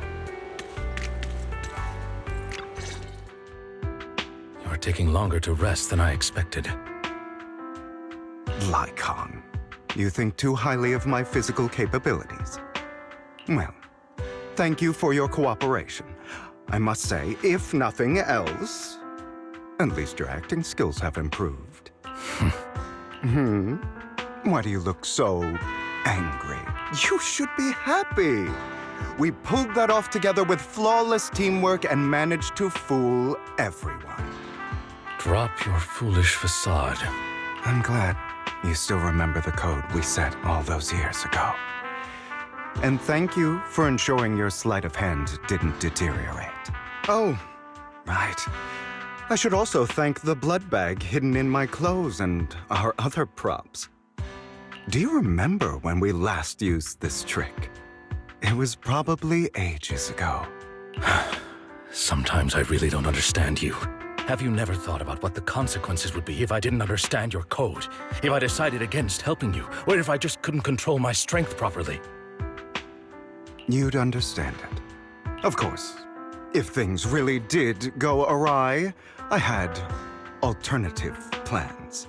You wouldn't be so arrogant as to think I'd bet everything on you, would you? You're insane. Oh, I'm flattered. So what exactly is the purpose behind all this? Surely after going to such great lengths to erase your own existence, you don't just plan to hide here and reminisce about the past with me. Don't try to brush this off. I've already helped you enact your plan. Tell me the truth. Don't get your tail in a twist. I have more plans that require your assistance, so naturally I would not hide anything from you. Simply put, as things stand, whether as Hugo Vlad or as Mockingbird, I am doomed to die.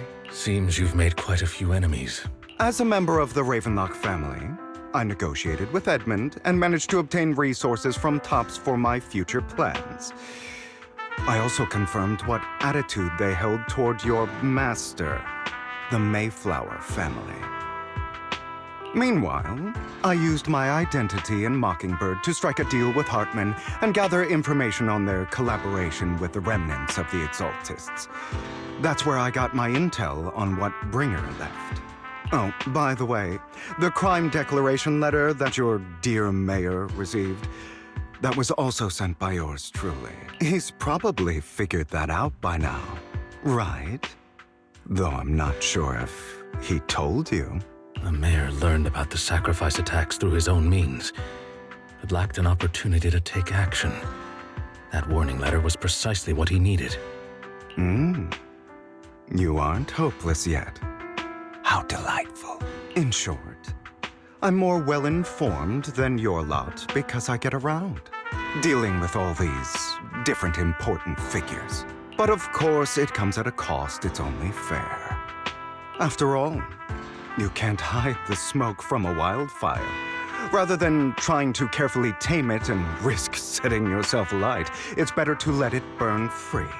When I helped you put on your little act, killing you in front of everyone, you left the sacrifice core to Hartman. That was intentional too, then? Oh, yes. And it worked like a charm, didn't it? Now no one cares for me anymore, and all eyes are on Hartman. A perfect situation for keeping the Ravenlock family in check while dealing a cutting blow to the Exaltists behind them. Another crucial point is Vivian and Phaethon. I must sever any ties they have with me or Mockingbird. Although I feel bad for Phaethon about what happened, but it had to be done. That's the only way they would be safe, allowing the plan to continue. I noticed that you never turned your blade toward Master Proxy. So, those words you said back then were also... I will bloody my hands. I will carry the weight of my sins. I will become the Abyss. Obviously, it was all an act. My acting has always been impeccable, as you know. Hugo, you're taking such a tremendous risk. Why? Would you believe me if I said it's for justice? But unfortunately, it's not. I want revenge on the Ravenlock family. And I will make sure that despicable excuse for a human being, Hartman, suffers a slow, torturous end. Of course. I also promised Vivian that I would help her investigate the whole thing with the Exaltists. That's all. You don't look too good. Is it your wounds? No. This is the first problem I plan to resolve. Lycon, do you have a place that is sufficiently discreet, quiet, and can take a lot of damage?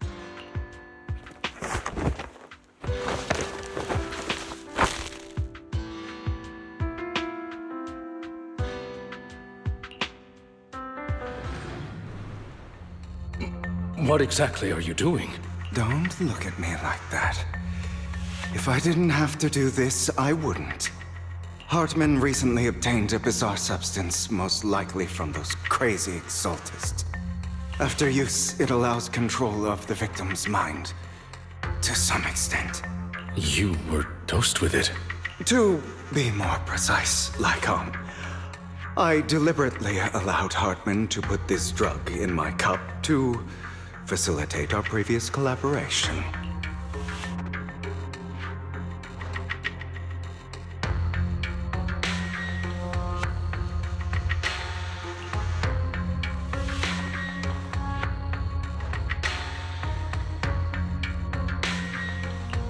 After finding out about it, I quickly found someone to help analyze its composition. The good news is he gave me a very low dosage, perhaps because he was afraid I might notice. There's a different medication that can delay its onset, preventing me from actually being under his control. I simply need to put on a show in front of my dear uncle. The bad news is that currently there is no antidote. When I delay those effects, however, they will accumulate and erupt when my body reaches its limit. It may even break my mind, and that's exactly what's happening now. I need to endure those accumulated consequences. So, I will lock myself in this room for however long that takes. I've tied my limbs to prevent me from smashing this place or accidentally hurting myself. Anyway, after you leave, do not open this door, no matter what you hear. I recommend seeking professional medical assistance. This is advice I received from a doctor. Or are you saying you don't believe I can make it? So, I can't. Come find me here at the scheduled time. All you need to do is smile. and await my victory. What if I want to stop you? You know you won't succeed. You never have. And you never will. Well, time is short. Let's begin. I understand. Don't die, you stupid bastard.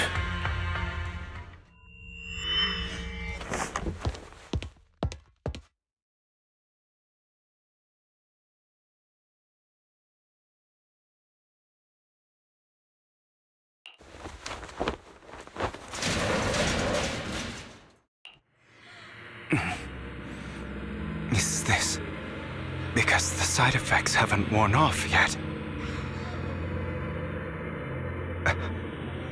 The icon's late. I'm surprised. Or is something wrong with time itself? Looks like someone's over there. Might as well go ask.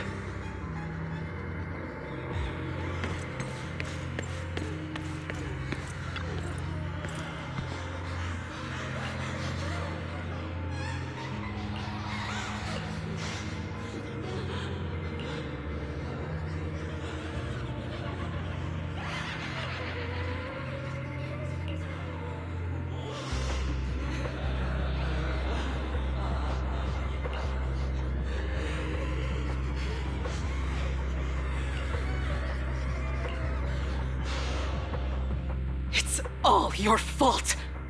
I wish I had never given birth to you!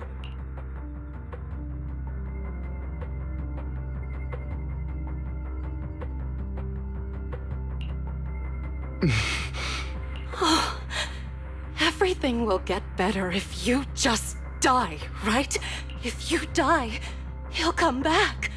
We'll have another, more perfect child. One who will inherit the Ravenlock family bloodline. Then I'll be able to escape this pain. So, Hugo, for the sake of Mommy's happiness, just die, okay?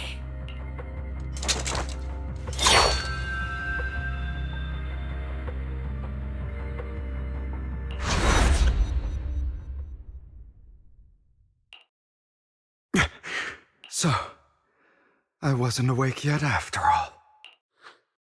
That's because you don't want to wake up again. Who are you? I am you. Hidden deep within your heart. Your most true self. You want to kill her, don't you? Your so-called mother. Every time she beat you without reason, when she tried to gouge out your eyes, when she sold you into that hell, laughing all the while. You wanted to be the one to end her life. Why not admit your hatred? As you are, you can hunt her down and make her pay for the living hell of a childhood she made you suffer. Yes, I hate her. I hate her because she was foolish and shallow, greedy and stupid. I hate her because she doesn't deserve to be a mother. She did everything she could to try and get into the Ravenlock family, believing she could live a life of luxury without having to do anything and never realizing she was a pawn, discarded from the very beginning. So she chose to blame me. Blame me for my heterochromia. Blame me for my very existence. But I won't kill her, because I know it won't change anything. She was incapable of loving me, just as she is incapable of loving herself. Have you been brainwashed by that dog? Keeping up the act of being some magnanimous and forgiving fool? Don't compare us. I've simply come to understand love or hate. I make my own choices. and they have nothing to do with anyone else. She sold you to the Ravenlock family for a huge sum of money. She used that money to start a new life without you. While she was indulging herself, you were going through hell in the Ravenlock Manor. Does it not torment you? Do you not feel the hatred? Do you not want to demand answers? Kill her. Only by killing her can you be truly free. For a long time, I thought the same way. But now, well, I want to make a different choice. Stop lying to yourself. You never had a choice. This weak-minded thinking will only lead you to failure. Like before, you'll be nothing but a worm, trampled into the dirt by those so-called elites. Do you still not get it?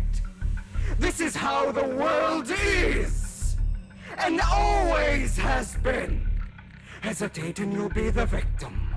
If you don't grab your knife first, you'll end up being on the other end of the blade. If you want to change anything, you must first become the one who makes the rules. Just like that woman. The only reason she could treat us that way was because we were weak. So listen to me. Find that woman, kill her, and prove to this world your strength. It's what she deserves. Why forgive them? They don't deserve it. I'm not forgiving them. Or rather, I don't care about them. They don't even matter, at least not yet. You know, perhaps the person I hate the most, the one I truly cannot forgive, has never been someone else, but rather my weak, powerless past self who could do nothing but hide inside a closet and cry. I hate myself for having neither the strength nor the courage to resist. I hate myself for begging for so-called familial love, even after being treated so terribly. I hate that despite the pain of my wounds, I still hope to receive the carrot and not the stick. And that means you. Correct. So, I forgive you. I forgive myself. You'll regret this, fool. Your pretty words mean nothing. You will ultimately return here to me.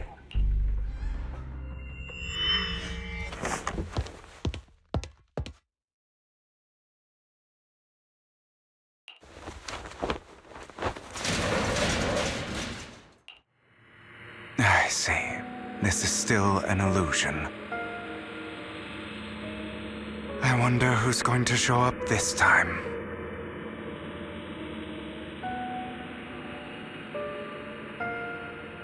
Brother! Hugo, let's play hide and seek! I'm already hiding! You'll find me, right? Like you always do! Serena.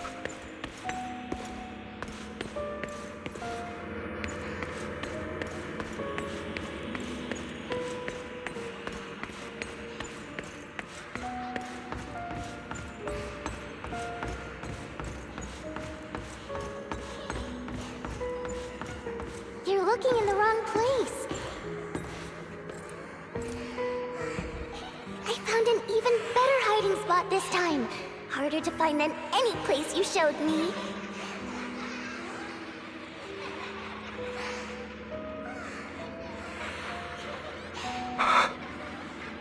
Hey, Hugo? Do Do you ever wonder why I had to die? It was because of me. That's right. It was because of you.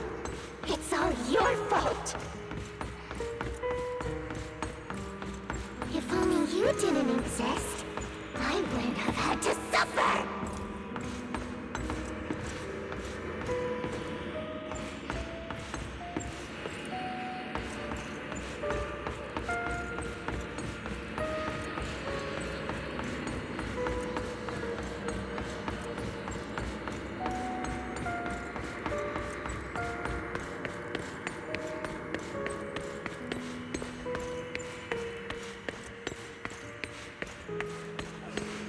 Still looking in the wrong spot. I can't believe you still haven't found me after all this time.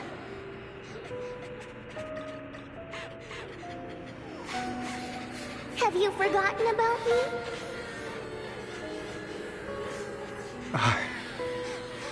I haven't forgotten.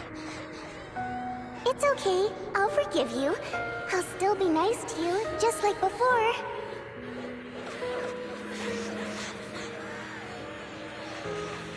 I was the only one who was ever nice to you, wasn't I? Yes.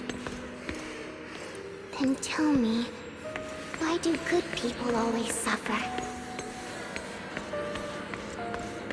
Why is kindness always punished instead? Tell me, Hugo, why?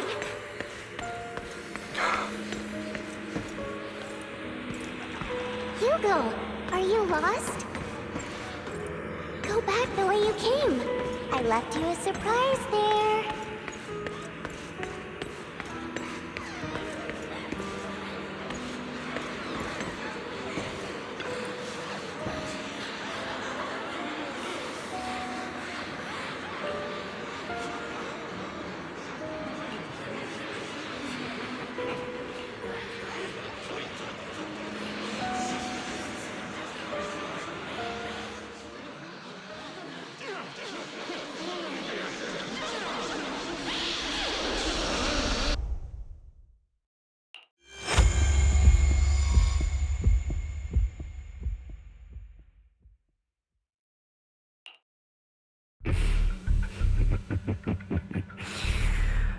I told you that you would eventually return. We meet again, my friend. I told you, I am you. The side of you that you've always tried to deny existed. Of course. I know. This time it's about Serena. Right? Yes. Your half-sister. And the only child in the Ravenlock family who was kind to you. Unfortunately, it was her kindness that led to her untimely death. It was my fault. I don't like the way you blame yourself. Because that means I'm to blame as well. And I don't think I did anything wrong. Your mother sold you to the Ravenlocks.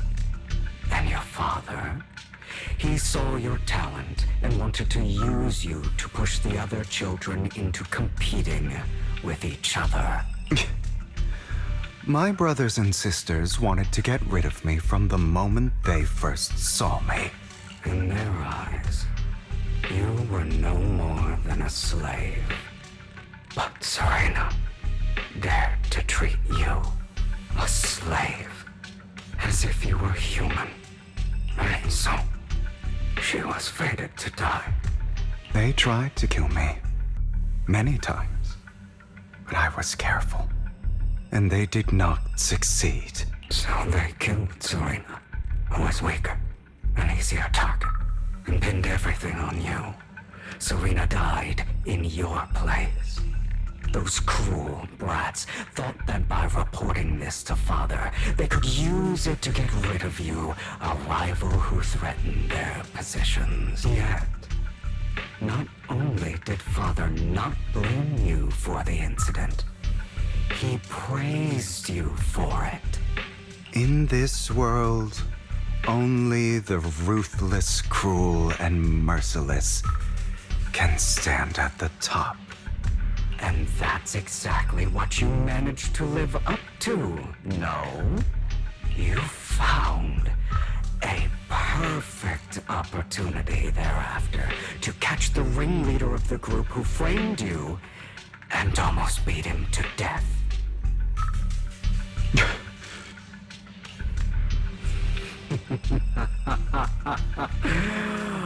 Oh, you should have seen the expression on your face back then.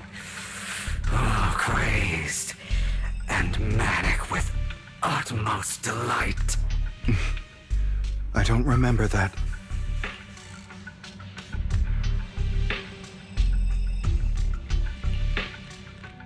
Here you go again, trying to deny your desires deep down inside.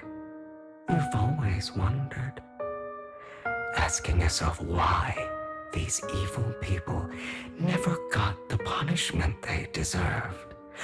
Why the world is so unfair. Don't you want to rip them to shreds? Just like that day when you beat that boy's face into the dirt until he was barely recognizable. His disgusting blood staining your fists. Recall your exhilaration, your cathartic release of rage, that outpour of hatred. That victory belongs to you. You deserve it. Those brothers and sisters of mine are all dead. I cannot take revenge against the long deceased. They died by Hartman's hand, dying in the power struggle to become the Ravenlock family's heir, rather than by our scythe. Boring. Boring? I find it hilariously ironic. Children who would murder their own kin for scraps of power dead at the hand of their uncle who followed their example.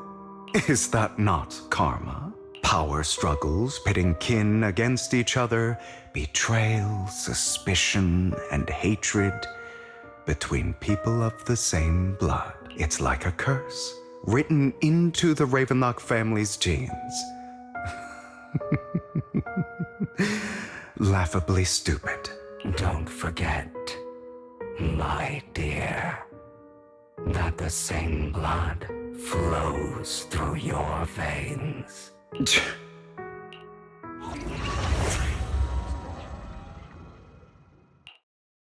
That's right, my dear nephew. No matter how much you deny it, the blood of the Ravenlock family flows through your veins. Survival of the fittest. Only the strongest deserve to live. Only the strongest deserve to rule. This is the path of success that has led the Ravenlock family to victory countless times. A blessing and a curse etched into your flesh and blood. As long as you live, you'll never escape the mark of family. You are destined to one day become someone like me, like your father.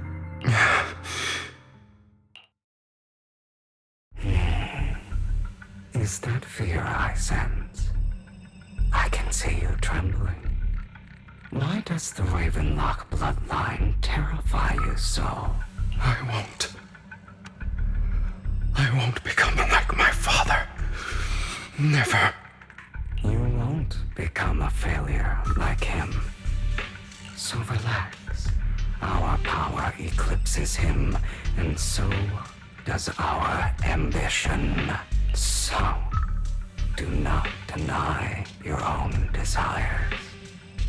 Do not resist your own ambition. This is the talent you were born with. The best gift fate has ever given you. Admit it. Deep within your heart lies a spark, yearning to ignite a raging inferno that will burn everything down. And I am that spark.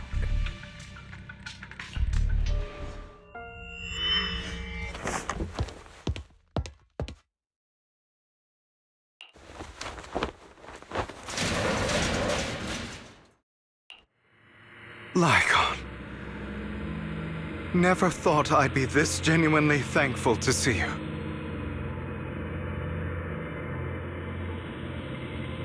Seeing you means this never-ending nightmare is finally over, right?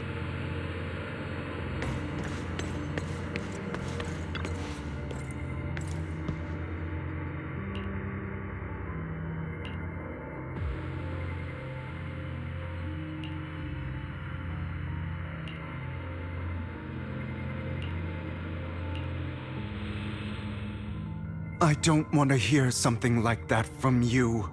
You have no idea what that man, my father, is really like. A person who stops at nothing for their own interests and ambitions. Just like what you're doing right now. And what do you think I'm doing this for?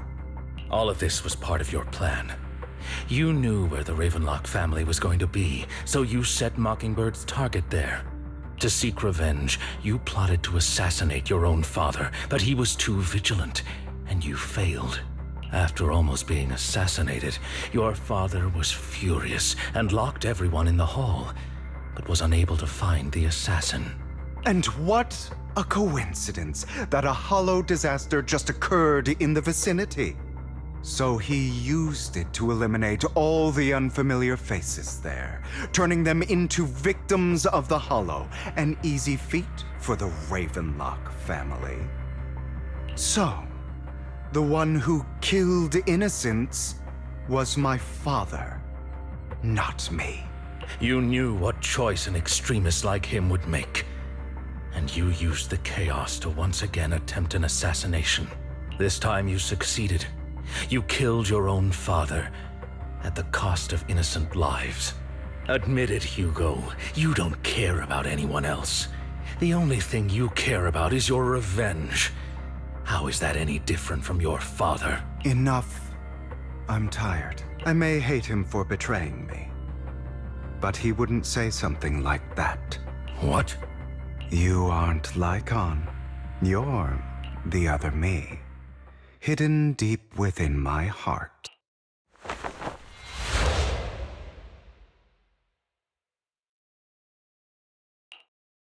I've been waiting for you, my dear.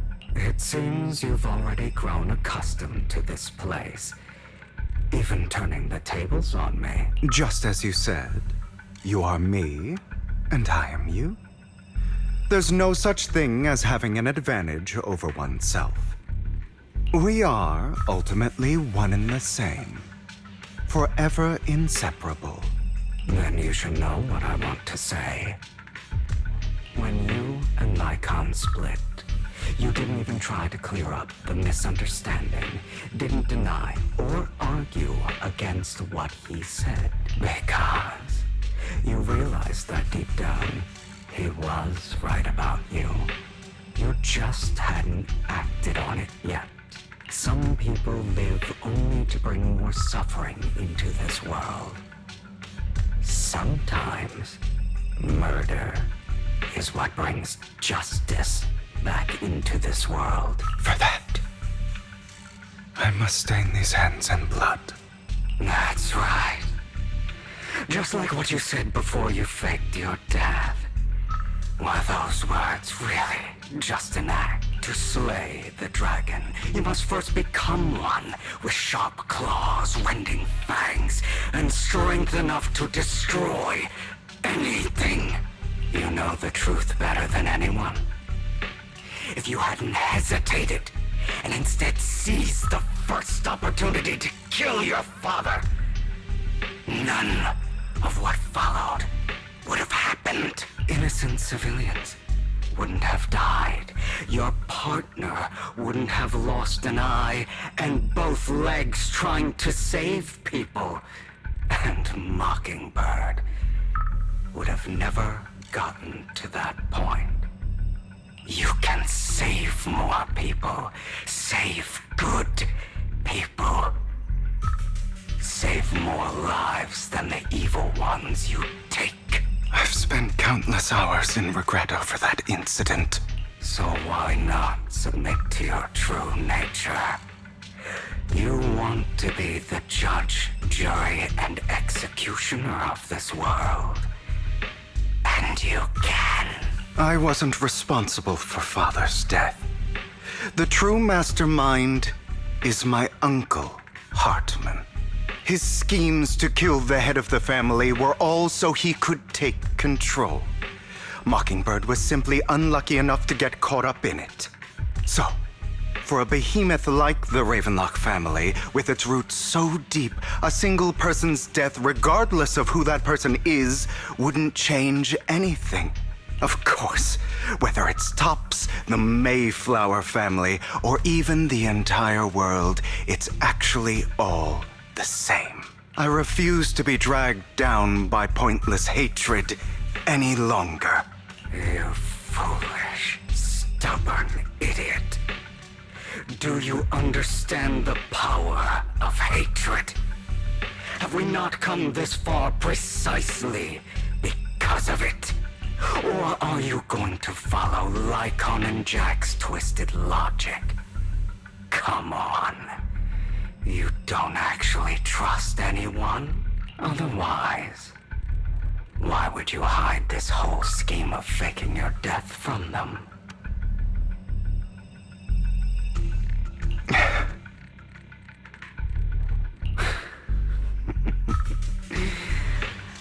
You've built an impenetrable wall around your heart, keeping everyone out.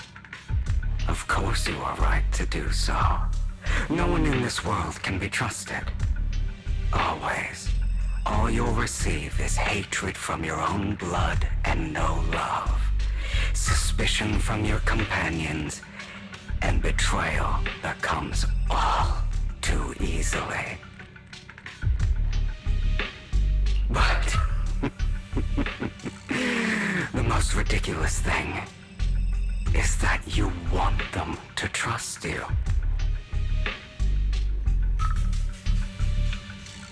You stay silent and long for them to notice your suffering. You yearn for your companion's understanding and trust.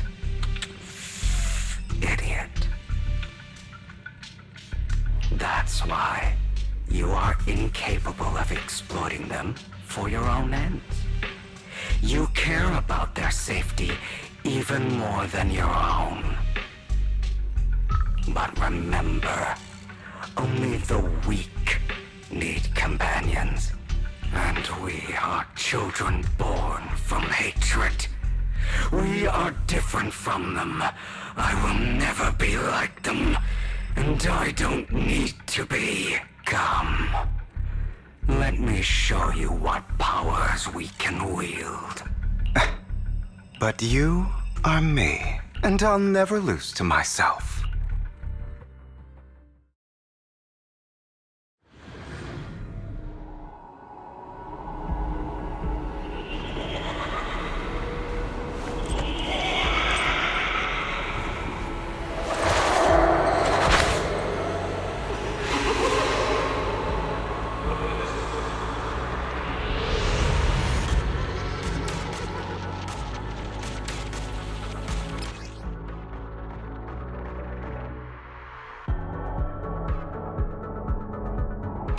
Think about all the injustice you've suffered.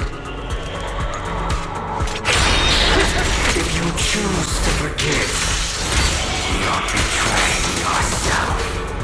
You know that. Letting you consume me would be the real betrayal to myself.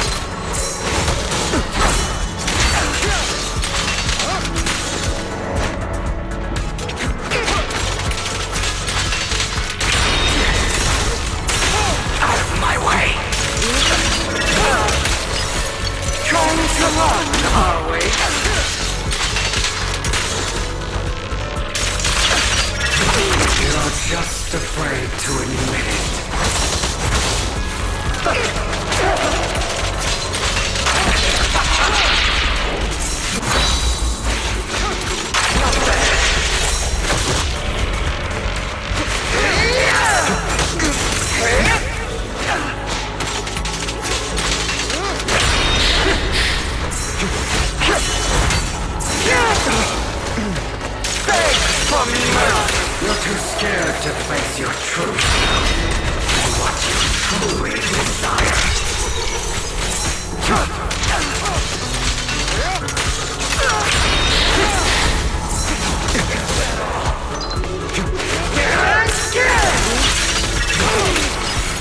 I have you now!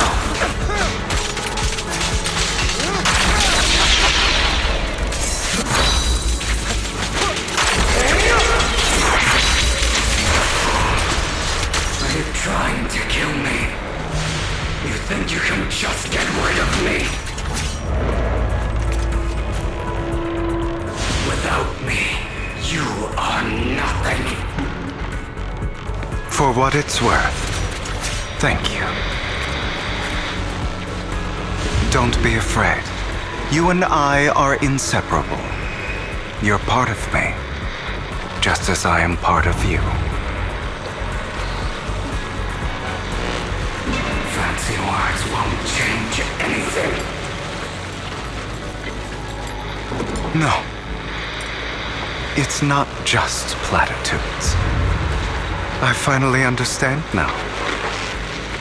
Some pain only fades when it's seen, when it's accepted. So I won't fight you anymore. I won't hate myself anymore. Weakness, hatred, malice, strength, forgiveness, justice.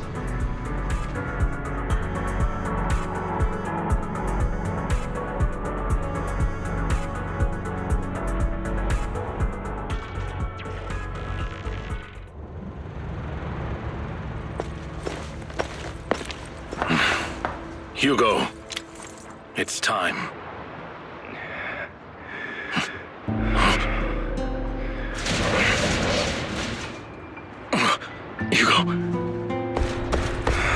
Hugo, you... Did I scare you? I made it through. I won. No praise for me, my dearest partner.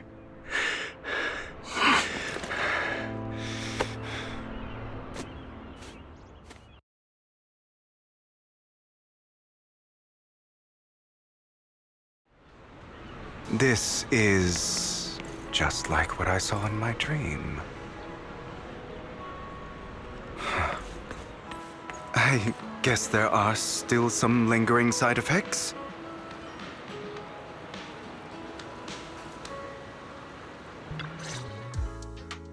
Ah, my former partner. You're still as punctual as ever. Are you sure you're fully recovered? How about we fight? And I'll show you how recovered I am. I refuse to fight someone who is in need of medical attention.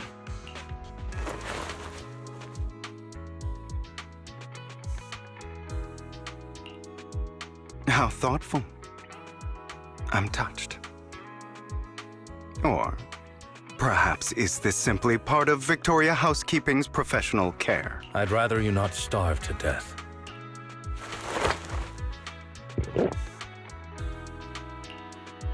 Not to your liking. I'm fairly certain this is the same kind as before. No. I've just gone too long without food. It feels a bit uncomfortable. Either way, thank you. Now tell me, what exactly happened in the warehouse? Just going a bit crazy from... you know what? Were you expecting anything else? But... I did have a very long dream. A dream about many things from the past. If I had to put it into words, it would be like giving myself psychological therapy. You seem like you could benefit from some too. How about it? Want to book a session with me? Trust me, I'm a pro. Seems you really have recovered. Well, of course. I'm feeling pretty great right now. Like I could argue with you all day on every petty detail of who exactly was in the wrong back then. I wanted to ask, what you said about Mockingbird before, When you faked your death, was that part of the act? Oh, you mean the part about how Mockingbird has never really changed anything or saved anyone. I didn't expect you to still be so hung up on this. Interesting. After all, it was you who chose to betray Mockingbird. To betray me. Just as I said before, I never considered Mockingbird a failure. Perhaps Mockingbird deviated from its origins, but it has its value. You shouldn't reject the things you've done. Or Mockingbird. I have contemplated this before. Yes. Mockingbird has helped some people and has genuinely managed to cause trouble for those who abuse their positions of power for evil. Yet those in high positions still possess immense resources, and the people we helped remain destitute and suffering, willing to become slaves to those in power for scraps. But just as you said, even if what we did was childishly idealistic and flawed, as little as we actually achieved, even the slightest change is by no means meaningless. Nothing holds more value to me than Mockingbird.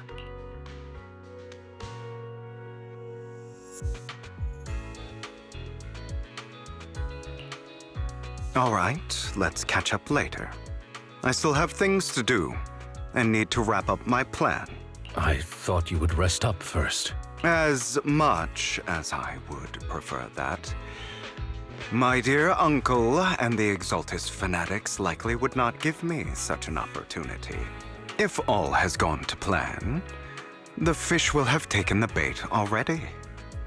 And if everything goes very well, I'll soon have solid evidence of the Ravenlock family's crimes. Well then, thank you for your assistance, former partner. Let's part ways here. I'll go with you. Lycon, surely you don't think that because I just recovered, I'm too weak to deal with those useless fools. Hartman's actions will disturb the safety of New Eridu. As I serve the mayor, I should intervene. Very well, whatever. Let's go. And don't slow me down.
I'm sure you've heard about the missing workers from companies under the Ravenlock family, too.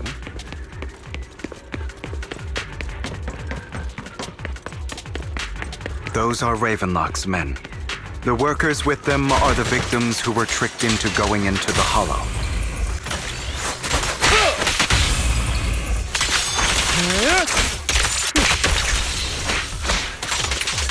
Come on, let's get them out of here.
Bunch of nobodies.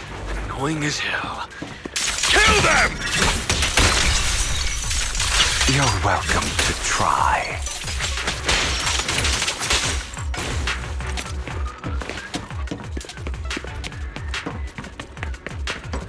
More workers here. And quite a lot of them.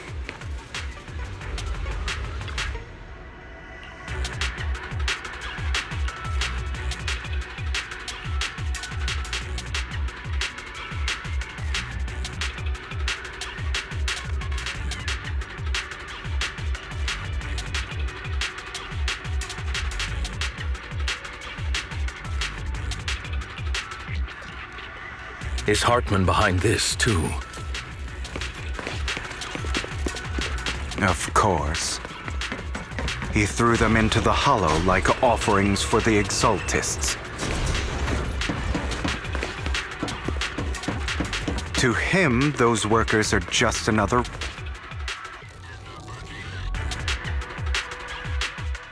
There's more over there. Let's hurry. It's different this time. Don't rush in. Let's listen in on what they're saying first. I still need more direct evidence to ensure the plan is absolutely foolproof. The compensation you promised. It's all real, right? All we have to do is follow you into the Hollow for some simple tasks, and you'll give us a huge sum of dennies. Sounds real suspicious. Shut your trap. You keep yapping and asking questions. If this is all so suspicious, why were you so eager to sign up for it? Because I don't have a choice. My daughter was previously caught in the Hollow disaster and suffered severe corruption. The treatment costs have completely drained our family's savings. So that's why... It's the same for me. A serious illness at a senior age. I need the money. Who would risk taking a job like this unless they were desperate? I'll do it. No matter how suspicious. As long as I can get paid, I'll do anything. Even risk my life! Wait, you people from the Ravenlock family, you're part of a big company in Tops. You wouldn't go back on your word, right? Don't worry, you'll get every denny you were promised. But before we start, you all need to take this medicine first.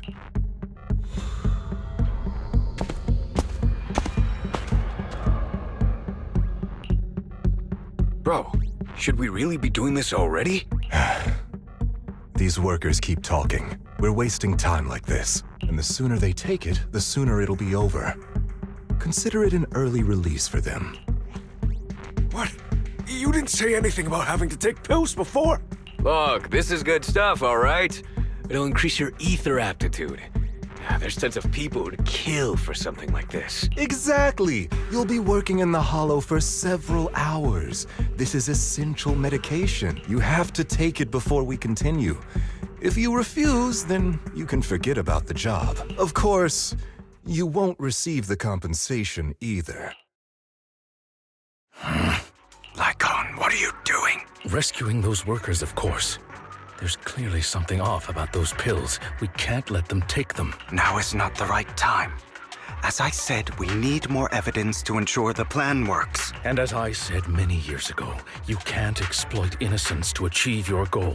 So that's how you see it. If that's not what you want me to think, then explain everything to me. All right. It's a little complicated, but simply put, these workers will be fine. Of course, it's your choice to trust me or not. But if you try to rush in, I will stop you. I trust you.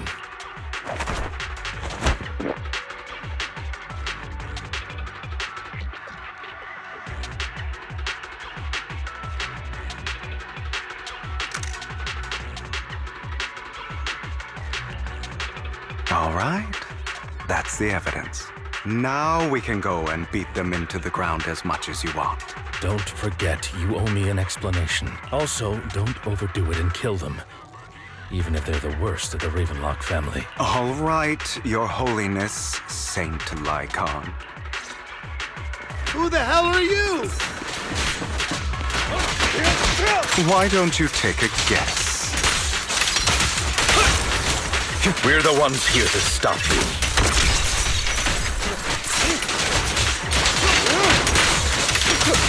Can't remember the last time. Your legs? How are they feeling? I'm fine. To be honest, I think I prefer the way you used to fight.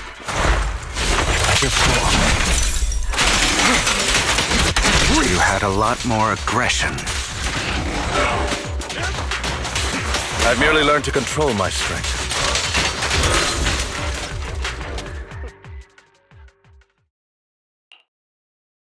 God damn it! Who the hell are you? How dare you mess with the Ravenlock family! Ravenlock. Savor the name while you can, for it will soon cease to exist. What's that supposed to mean? It means exactly what I said.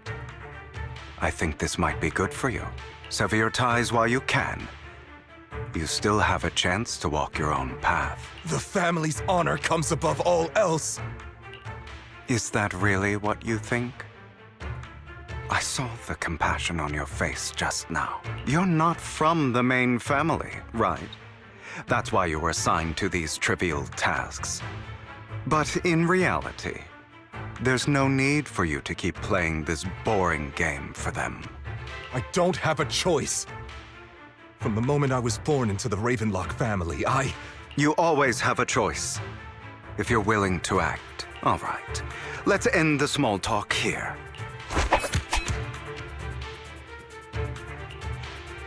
Don't worry, Lycon. I didn't hit them too hard, just enough to keep them quiet. How's that? My acting's pretty good, right? As always, a certain someone should take some lessons from you. I'll leave the rest to you then. Okie dokie.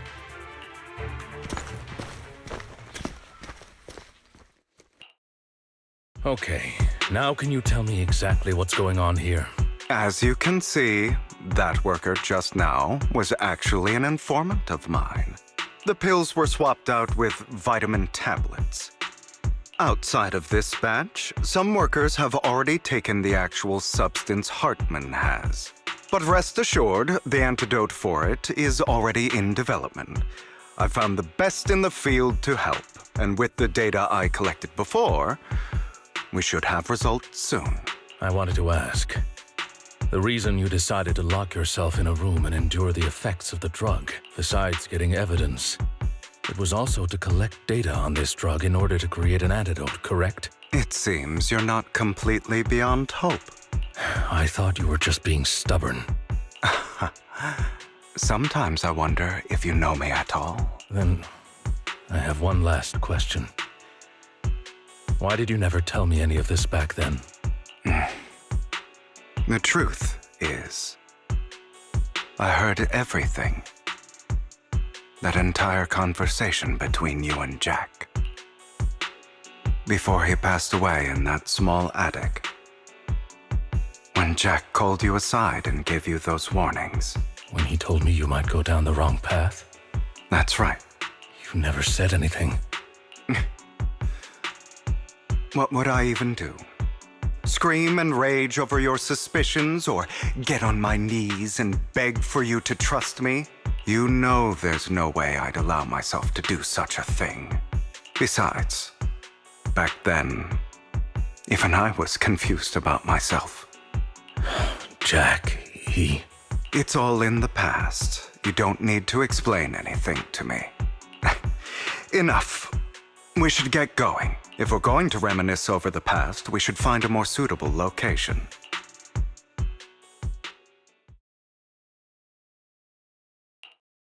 Nikon? That incident back then. I didn't do it. It was a scheme Hartman devised to take over the family. It was Hartman who killed my father, too. I only discovered the truth long after the fact. I did indeed attack my father, and I thought he was dead. But he wasn't. I couldn't kill him. And even before that, if I hadn't hesitated, none of what followed would have happened. Even now, I still think they deserve death. But I no longer care to personally deliver that fate.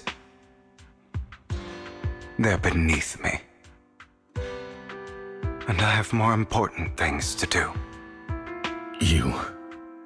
I know we may never agree on that point, Lycon. I once wanted to fight against those ugly truths that defined me, but I discovered that the more I rejected them, the more painful it became. So,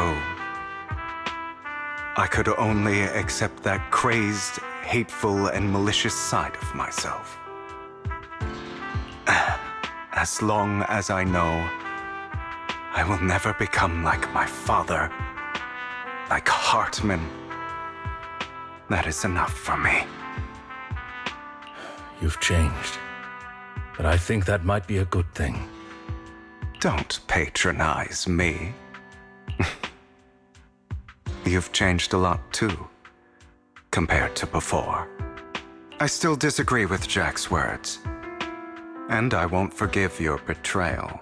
I will walk the path I believe is right, even if I must tread over thorns and through the mud. But I will also allow you to walk your own path, Lycon. Should I say thank you? You're welcome. Come to think of it, we haven't talked about your legs and eye.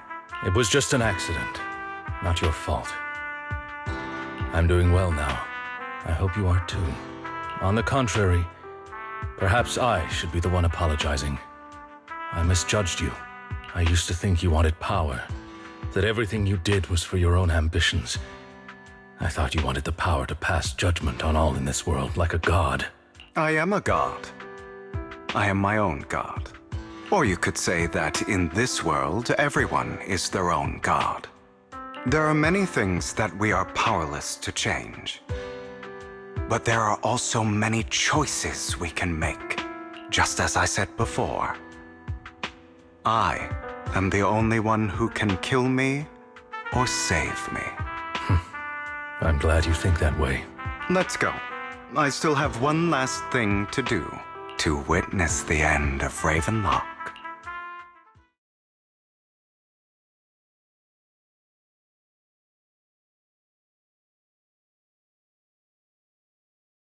You really think you can take my place if I die? Never, you filthy bastard! Your little tricks mean nothing. As long as the Ravenlock family stands, I can still get back on my feet. You still don't get it, do you? This was never about avenging my father. And I don't care about taking your place. I didn't come this far just to kill you. That'd be pathetic. Right on cue. Why don't you take a look at this, Uncle? On behalf of TOPS, I'd like to clarify that we had no involvement in the Ravenlock family's actions. TOPS is officially terminating all partnerships with the Ravenlock family, effective immediately. We will have no further affiliation with them.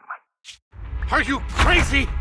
What the hell do you get out of ruining the Ravenlocks? You want to be a petty thief forever?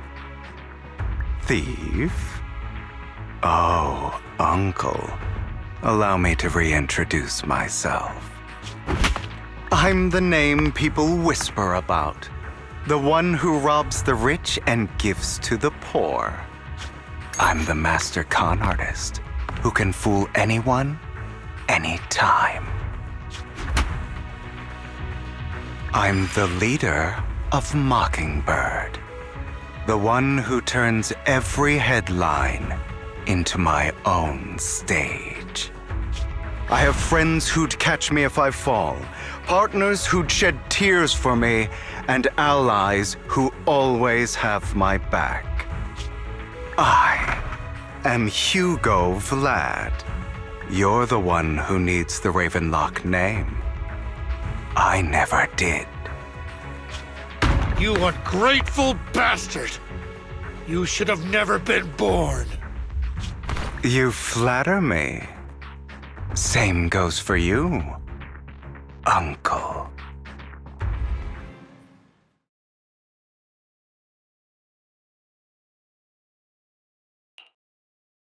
You've done well, Vivian. You had better give me an explanation. And here I thought this would be a touching reunion. What's with all the anger? Hugo, I'm a member of Mockingbird too, and I mourned your death. Listen, Vivian. I don't want you or the people you cherish to get caught up in danger because of me. I've always been selfish, so I don't hesitate to use you all as variables in my plans. But it is because I am selfish that I also don't want my failures to affect my treasured companions. In any case, if you were in the same position, would you not make the same decisions? Lycon's taking care of everything outside. We should go. Also, Wise, thank you. And I'm sorry for the whole act where I threatened you. It was the only way for Hartman to drop his guard against you and leave you be. I, Hugo Vlad, am forever indebted to you.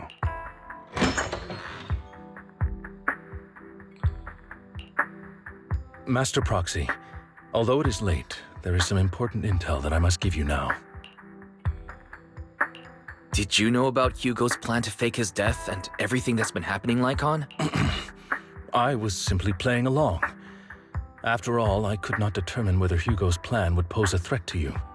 You are a student of the mayor's late friend, and I am obligated to protect you. You still have that habit of finding awkward excuses when you're embarrassed. Mr. Hugo Vlad, if you have any important intelligence to share, please do so with haste. I need to return to rest before midnight. You two sure are, close? For the sake of a certain old fossil's sleep schedule, I'll keep it brief.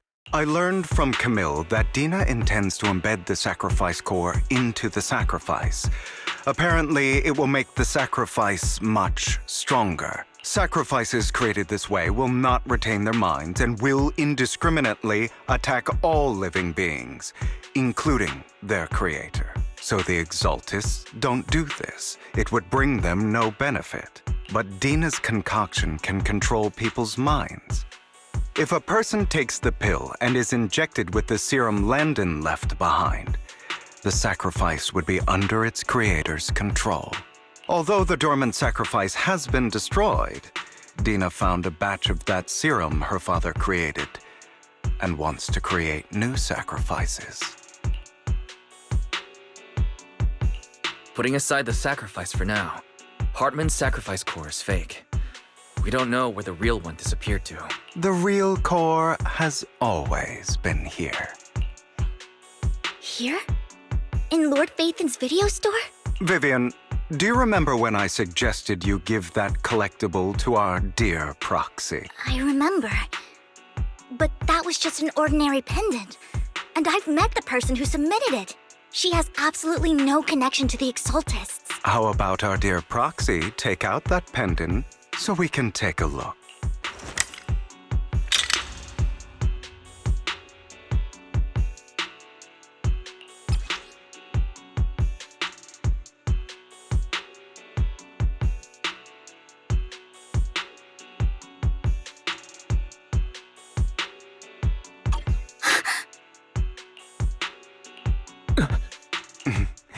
I'll take your surprised expressions as a compliment for my little trick.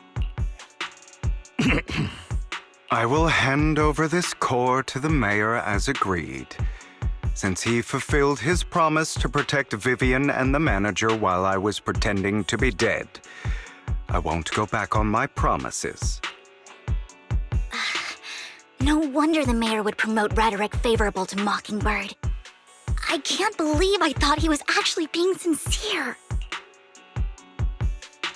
Since we have the sacrifice core, all we have to do now is stop Dina from using innocent people to make more sacrifices. Yes, and we need to destroy the last batch of Landon's serum. Hopefully with no options left, Dina will give up her obsession. All right, that's the important stuff. I'm going to go and confirm where Landon's serum's been stashed. I'll contact you again once I have something.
Landon's stash should be somewhere nearby. I did some digging. Some of the missing workers were brought here too.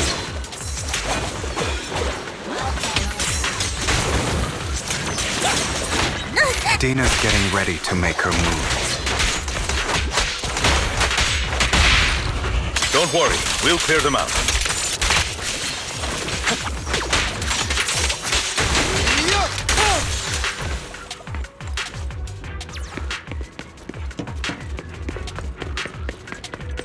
They're trying to destroy the goods! Stop them!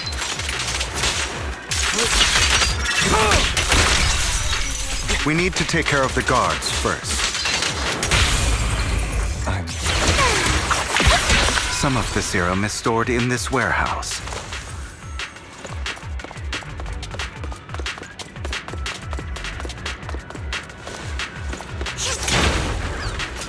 You're not taking anything from here. Hugo, get the guards first.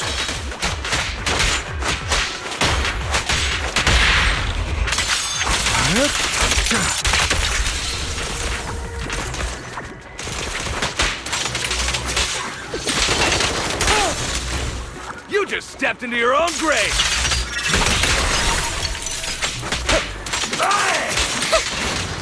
Fools. On your opponent. A deep clean.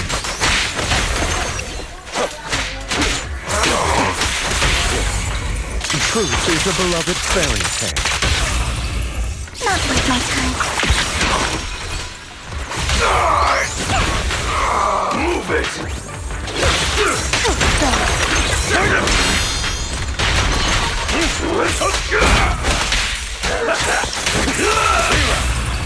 I'll write the ending to your nightmare. Where are you looking?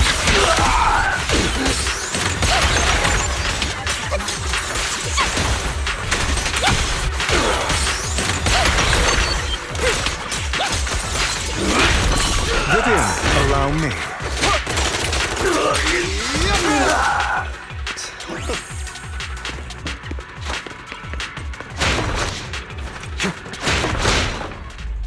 More of Landon's serum survives than expected. Fortunately, since they're still here, it means Dina hasn't executed the final step of her plan. There's likely a lot more stashed around here, and we have yet to locate the missing people. Our actions here won't go unnoticed. Perhaps they're making plans to deal with us on their side. With Landon and Dina's concoctions combined, she may be capable of creating a sacrifice that obeys her. If it comes to that, this will get far more troublesome. How about we split up? Hugo and Lycon will destroy what remains of the substance around here, and Vivian and I will go search elsewhere. Very well. Let's go with your plan. But be careful if you encounter Dina and her people. According to Camille, she's absolutely obsessed with completing her father's dying wish. Who knows what she may try? Let's part ways here for now. And perhaps the other manager could use EOS to guide us. Sure. I've been feeling way better these past few days, so just leave it to me. It's only now that I realize how fortunate we are to have two Lord Faithins. Yeah, but I feel like our work's doubled. In the past, Wise and I would only ever work on the same route. Greater power means more responsibility. And in any case, I'm sure the mayor would be able to provide double compensation. He's a very generous person, after all. Right, Lycon? I will request additional compensation from the mayor. It's not about compensation. It's just... I'm still not used to us being separated in the Hollow, so I'm worried about Wise's safety. Oh, but I have no doubt in your abilities. I just haven't gotten used to it yet.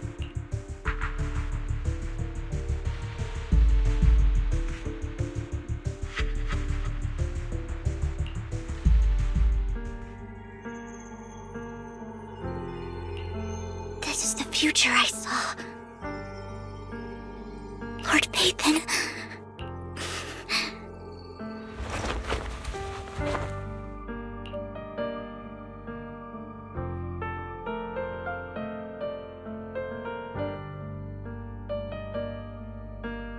I'm sorry.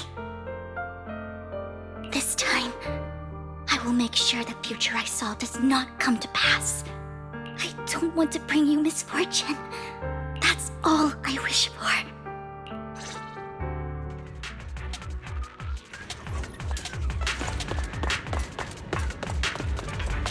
Leave this to me, Lord Phaethon. Who dares get between me and Lord Phaethon?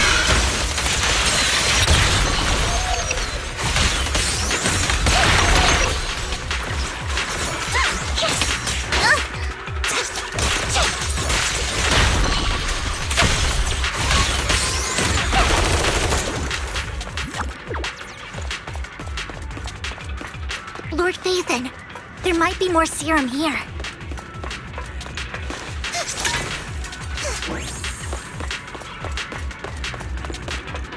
How dare you steal from Lady Dina! I'll try to go easy on you. No promises.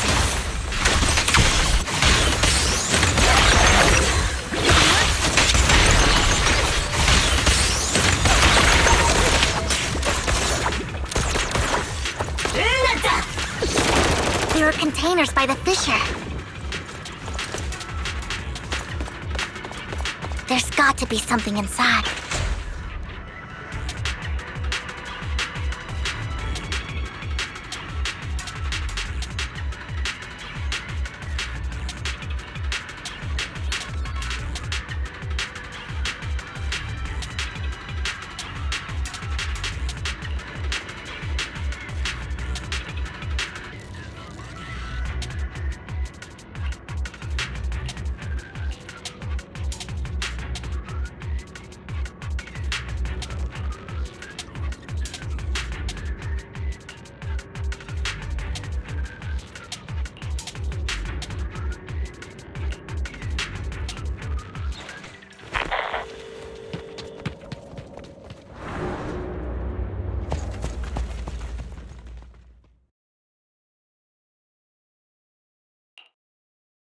It must have been tough for you to find this place.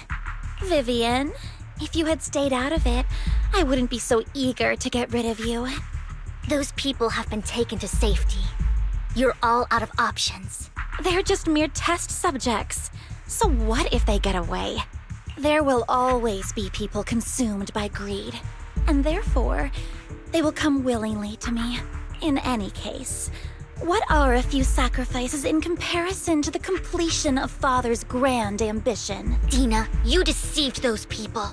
They didn't come willingly to you. You tricked them, just like Landon did back then. Deceived?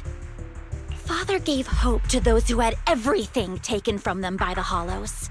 Vivian, you once rejoiced at the hope Father offered you, too. Before Father took you in, you were no more than an omen of disaster that no one wanted. It was Father who gave you shelter and a purpose for existing. Do you remember the first time you bestowed a blessing under Father's guidance? How did you feel when that person looked at you with adoration and gratefulness? That was the first time you felt hope. Like your existence had a purpose, right? Don't forget that it was Father who, through what you call deception, gave you hope. And you, what have you done? You basked in Father's attention and everyone's adoration, only to destroy everything. Do you think that by leaving the Exaltists, those people will live better lives? Of course not. Those who suffered under the Hollows will only continue on as walking corpses, without the hope Father gave them. Do you really think you're some sort of savior, Vivian? In the end, you're just an ungrateful brat who brings misfortune to those around her. It was you who destroyed everyone's hope. Not everyone wants to live in false hope, Dina. You say it's because of greed that people willingly become your sacrifices. Perhaps those people aren't entirely virtuous. But that greed is just wanting to live a better life beyond the Hollows. What you and Landon have done was never about giving people hope, but exploiting it. Stop lying to yourself. Deep down, you know what Landon did was cruel. No. Back then, when Landon wanted to inject you with the serum, the fear in your face was as plain as day. I saw it all clearly. If all of this is as righteous as you claim, then why did you make such an expression, Dina? Don't look at me with such pity! Father did nothing wrong. All of this is to make something of the Hollows other than disaster. That's everyone's only hope. Dina, it's not too late to stop. Stop living in this lie. You know what would happen if a sacrifice loses control and escapes the Hollow. It's not the Hollows that are to blame for those people's deaths, but the hope you keep talking about. That will cause more despair and claim more lives. That is merely the necessary sacrifice to accomplish a greater goal. No one deserves to be a sacrifice. Your hypocritical magnanimity disgusts me. I can always go and get more test subjects if they've escaped. And I will be able to replicate Father's serum with enough time. With you gone, I'll be able to complete Father's gift to the Creator and fulfill his last wish. Camille, release the failed subjects. Lady Dina. Camille, are you going to do what you did before? You keep saying you'll follow the Creator, but it's all lies. Lady Dina, the Hollows took my family from me. I understand that there's no way to get back what I've lost. It was Lord Landon who told me that the Creator would guide me. One day, Hollows will no longer be disasters. Everyone will be able to survive inside them. I look forward to the day when this hope becomes reality. I watched you grow up, and I know that you've always looked up to your father. He gives you hope, and I destroyed that hope with my own hands. I know the pain of loss, so I've always felt guilty. I want to atone for the hope I destroyed. But Dina, I don't want to ruin more lives, and I don't want to continue watching you destroy yourself. Vivian is right. Not everyone wants to live in false hope. So, please, stop. Camille, are you abandoning me too?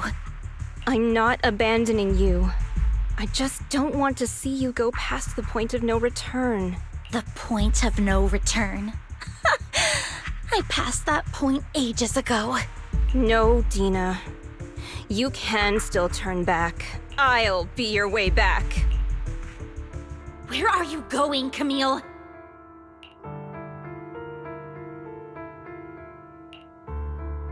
I made a deal with Hugo and the mayor.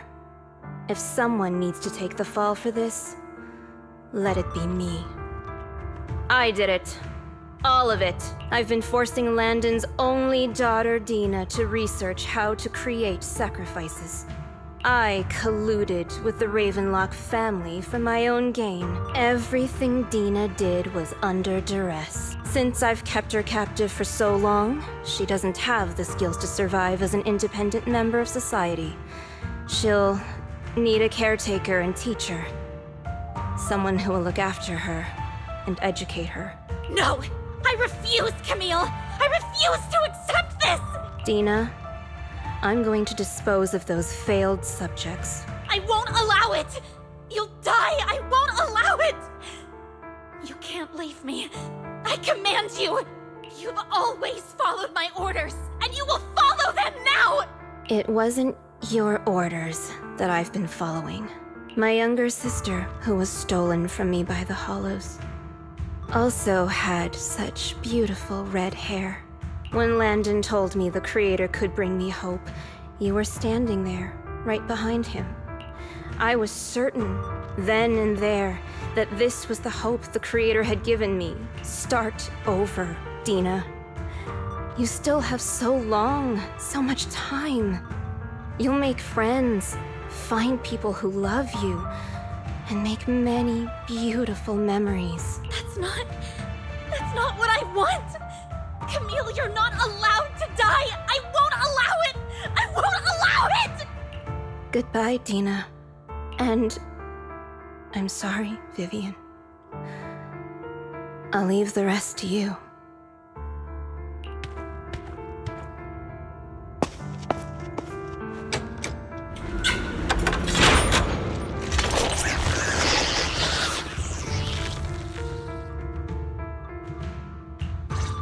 Take out these ethereals first.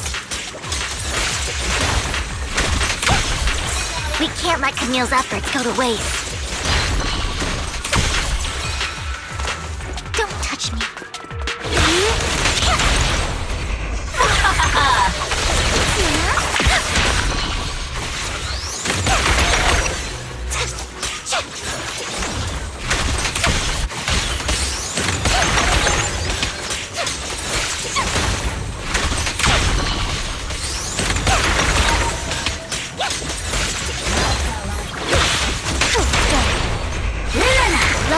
Dr. Dina, Lord Phaethon.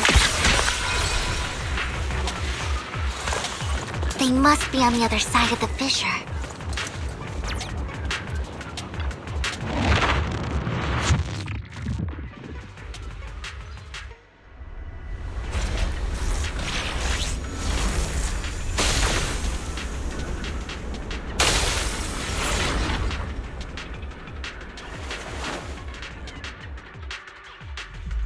Are you satisfied now, Vivian? You were the one who brought yourself to this point. You're saying this is all my fault. Losing my father, losing Camille. I wish you had never come into my life. At first, when Father brought you home, I was happy. There are so many Exaltists, yet Father never allowed me to get too close with any of them. I never had any friends either. But when Father brought you back, he told me to take good care of you, that you were my first friend. I was also so happy the first time you took my place in helping Father select a person to receive the blessing, because it meant you were different from all those other people. You could stay with me, but soon I grew jealous. You took the attention that should have belonged to me. You even took Father's love from me. It's only because of my ability that Landon... I know, but... Vivian, jealousy is something you cannot control. Of course. The same goes for fear and hatred. I was terrified that one day you would look at me and shed tears. I knew if that day ever came, Father would not hesitate to force the blessing upon me.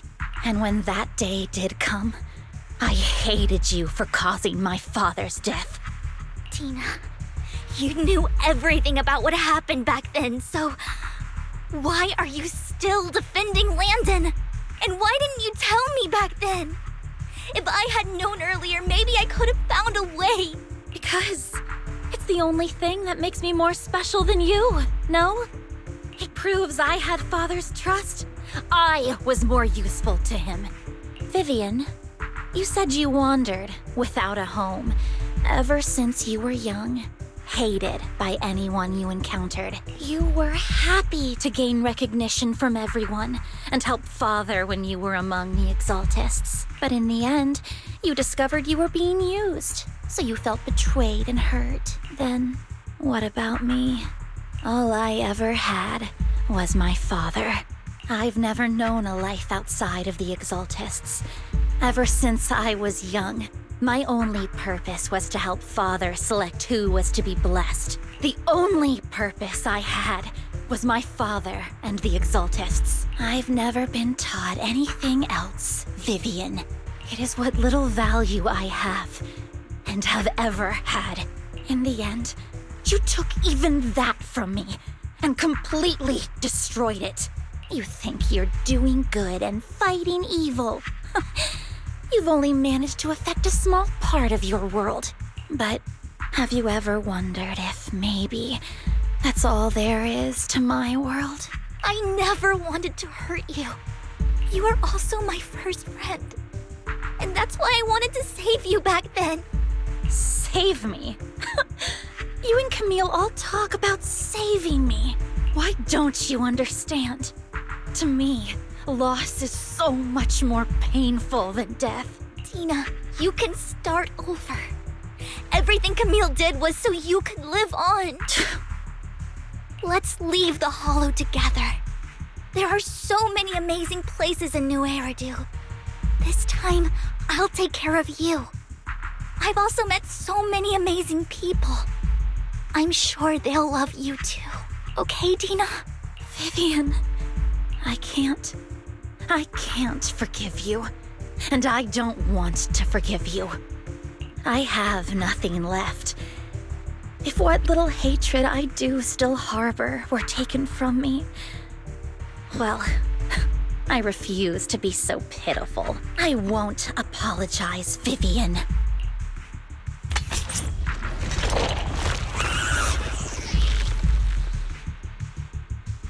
I don't want to hate myself, so I can only hate you for killing my father and hate Camille for leaving me. That's just the kind of person I am. Hateful and despicable. I refuse to owe anyone anything. I refuse to feel regret. I won't. Vivian, I will keep hating you. I will take all who are precious to you. I will also hate Camille. So I won't do as she wished and start a new life. Vivian, if you had never existed, if I had never, you would... Lord Phaethon, please do not interfere. She was my first friend. I'm going to bid her farewell.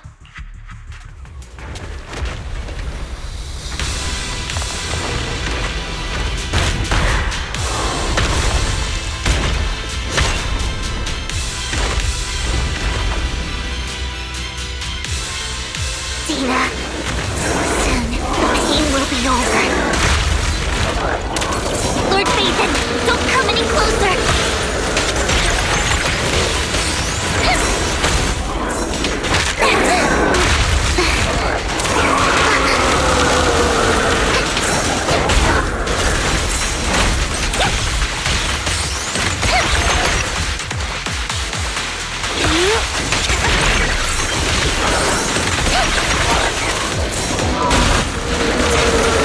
No, keep my dress dirty and okay.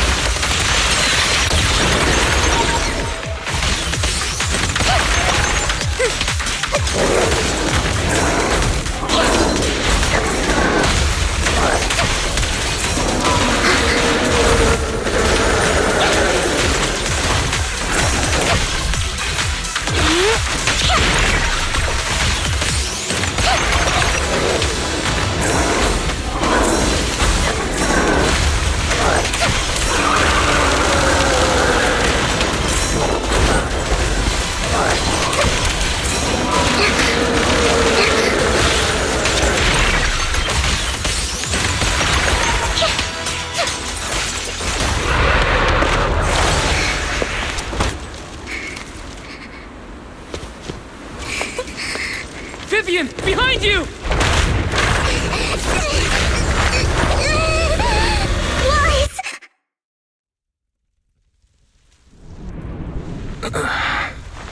What happened?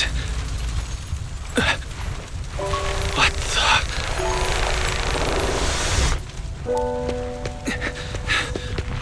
Vivian! Lies. Don't come near me. This is my own choice.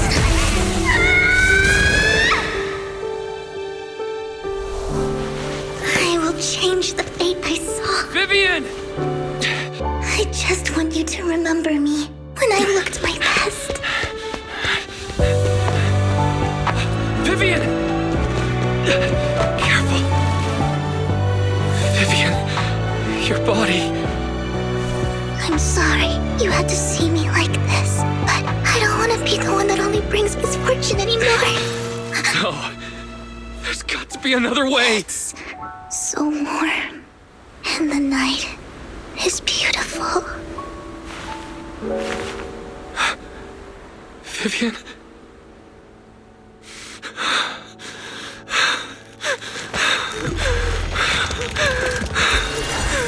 No. It can't end like this.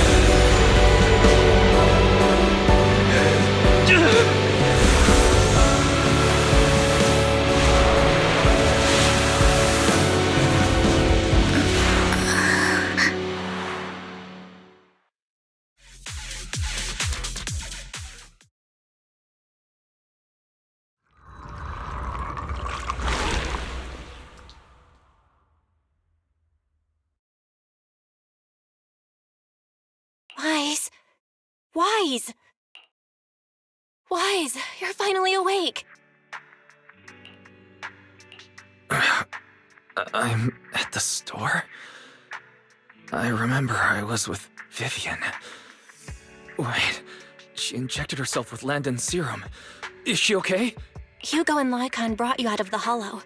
You scared me to death. Thank goodness you woke up. And you said Vivian used the serum on herself? But she looked fine to me, bar a couple of scratches. Hugo sent me a message earlier saying he got her checked over and she was all right. Do you remember what happened? The situation was dire, so Vivian used the serum on herself to defeat the ethereals. I saw the crystallization process starting to occur. I can't describe exactly what happened. I saw something blurry, but I just wanted to stop Vivian's corruption process. I don't know exactly what I did, but then I lost consciousness. What happened after that? When I let Hugo and Lycon there, it was just you and Vivian lying there on the ground. We couldn't wake either of you.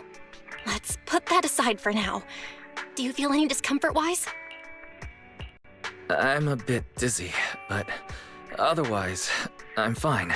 Don't worry. Phew, that's good. You should rest for tonight. Hugo and Vivian said they'll come over tomorrow, so we can discuss the details then. Okay. Sorry for worrying you, Belle. Good night.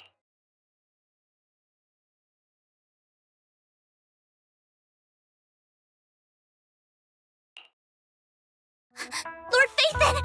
How are you feeling? No headaches? Leg pains? Heart palpitations? Loss of appetite? Vivian? I was just so worried. Sorry. Anyway, Lord Phaethon, I'm so glad you're okay. What happened this time was all my fault. Things were dire, and you did what you had to. Plus, if it weren't for you, we wouldn't be here now. So what happened? Wai said he saw the crystallization process start, but I didn't see anything through EOS. Hugo? Lycon? Did either of you guys see it? Allow me to explain. Miss Vivian told us what happened after she awoke, and the mayor arranged a full medical checkup for her. Based on the results, Miss Vivian indeed shows mild corruption sequelae. But if the crystallization process had already started, the lingering effects should be far more severe. To be precise, if the process had already reached the point of mass surface crystallization, it should have taken no time at all to become an ethereal. So, the mayor theorizes that it was the etheric energy within Master Proxy's body that affected Vivian's condition and the surrounding etheric particles, causing Vivian's corruption to recede. Essentially, corruption is a reaction between the etheric particles inside the body and in the surrounding environment. Therefore, it's not necessarily irreversible, just that currently our mainstream method of defense is prevention.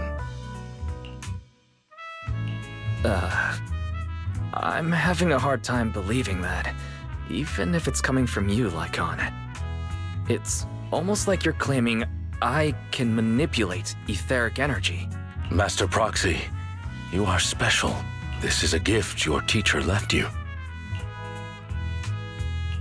A gift from our teacher? How come I never knew about it? I don't know all the details, so I cannot explain everything to you. My apologies. However, Miss Yixuan might be able to answer some of your questions. She will visit you sometime soon, so please feel free to ask her any questions you may have. She has quite an eccentric personality. If she causes you any inconvenience... Can I file a complaint about her with you if she does?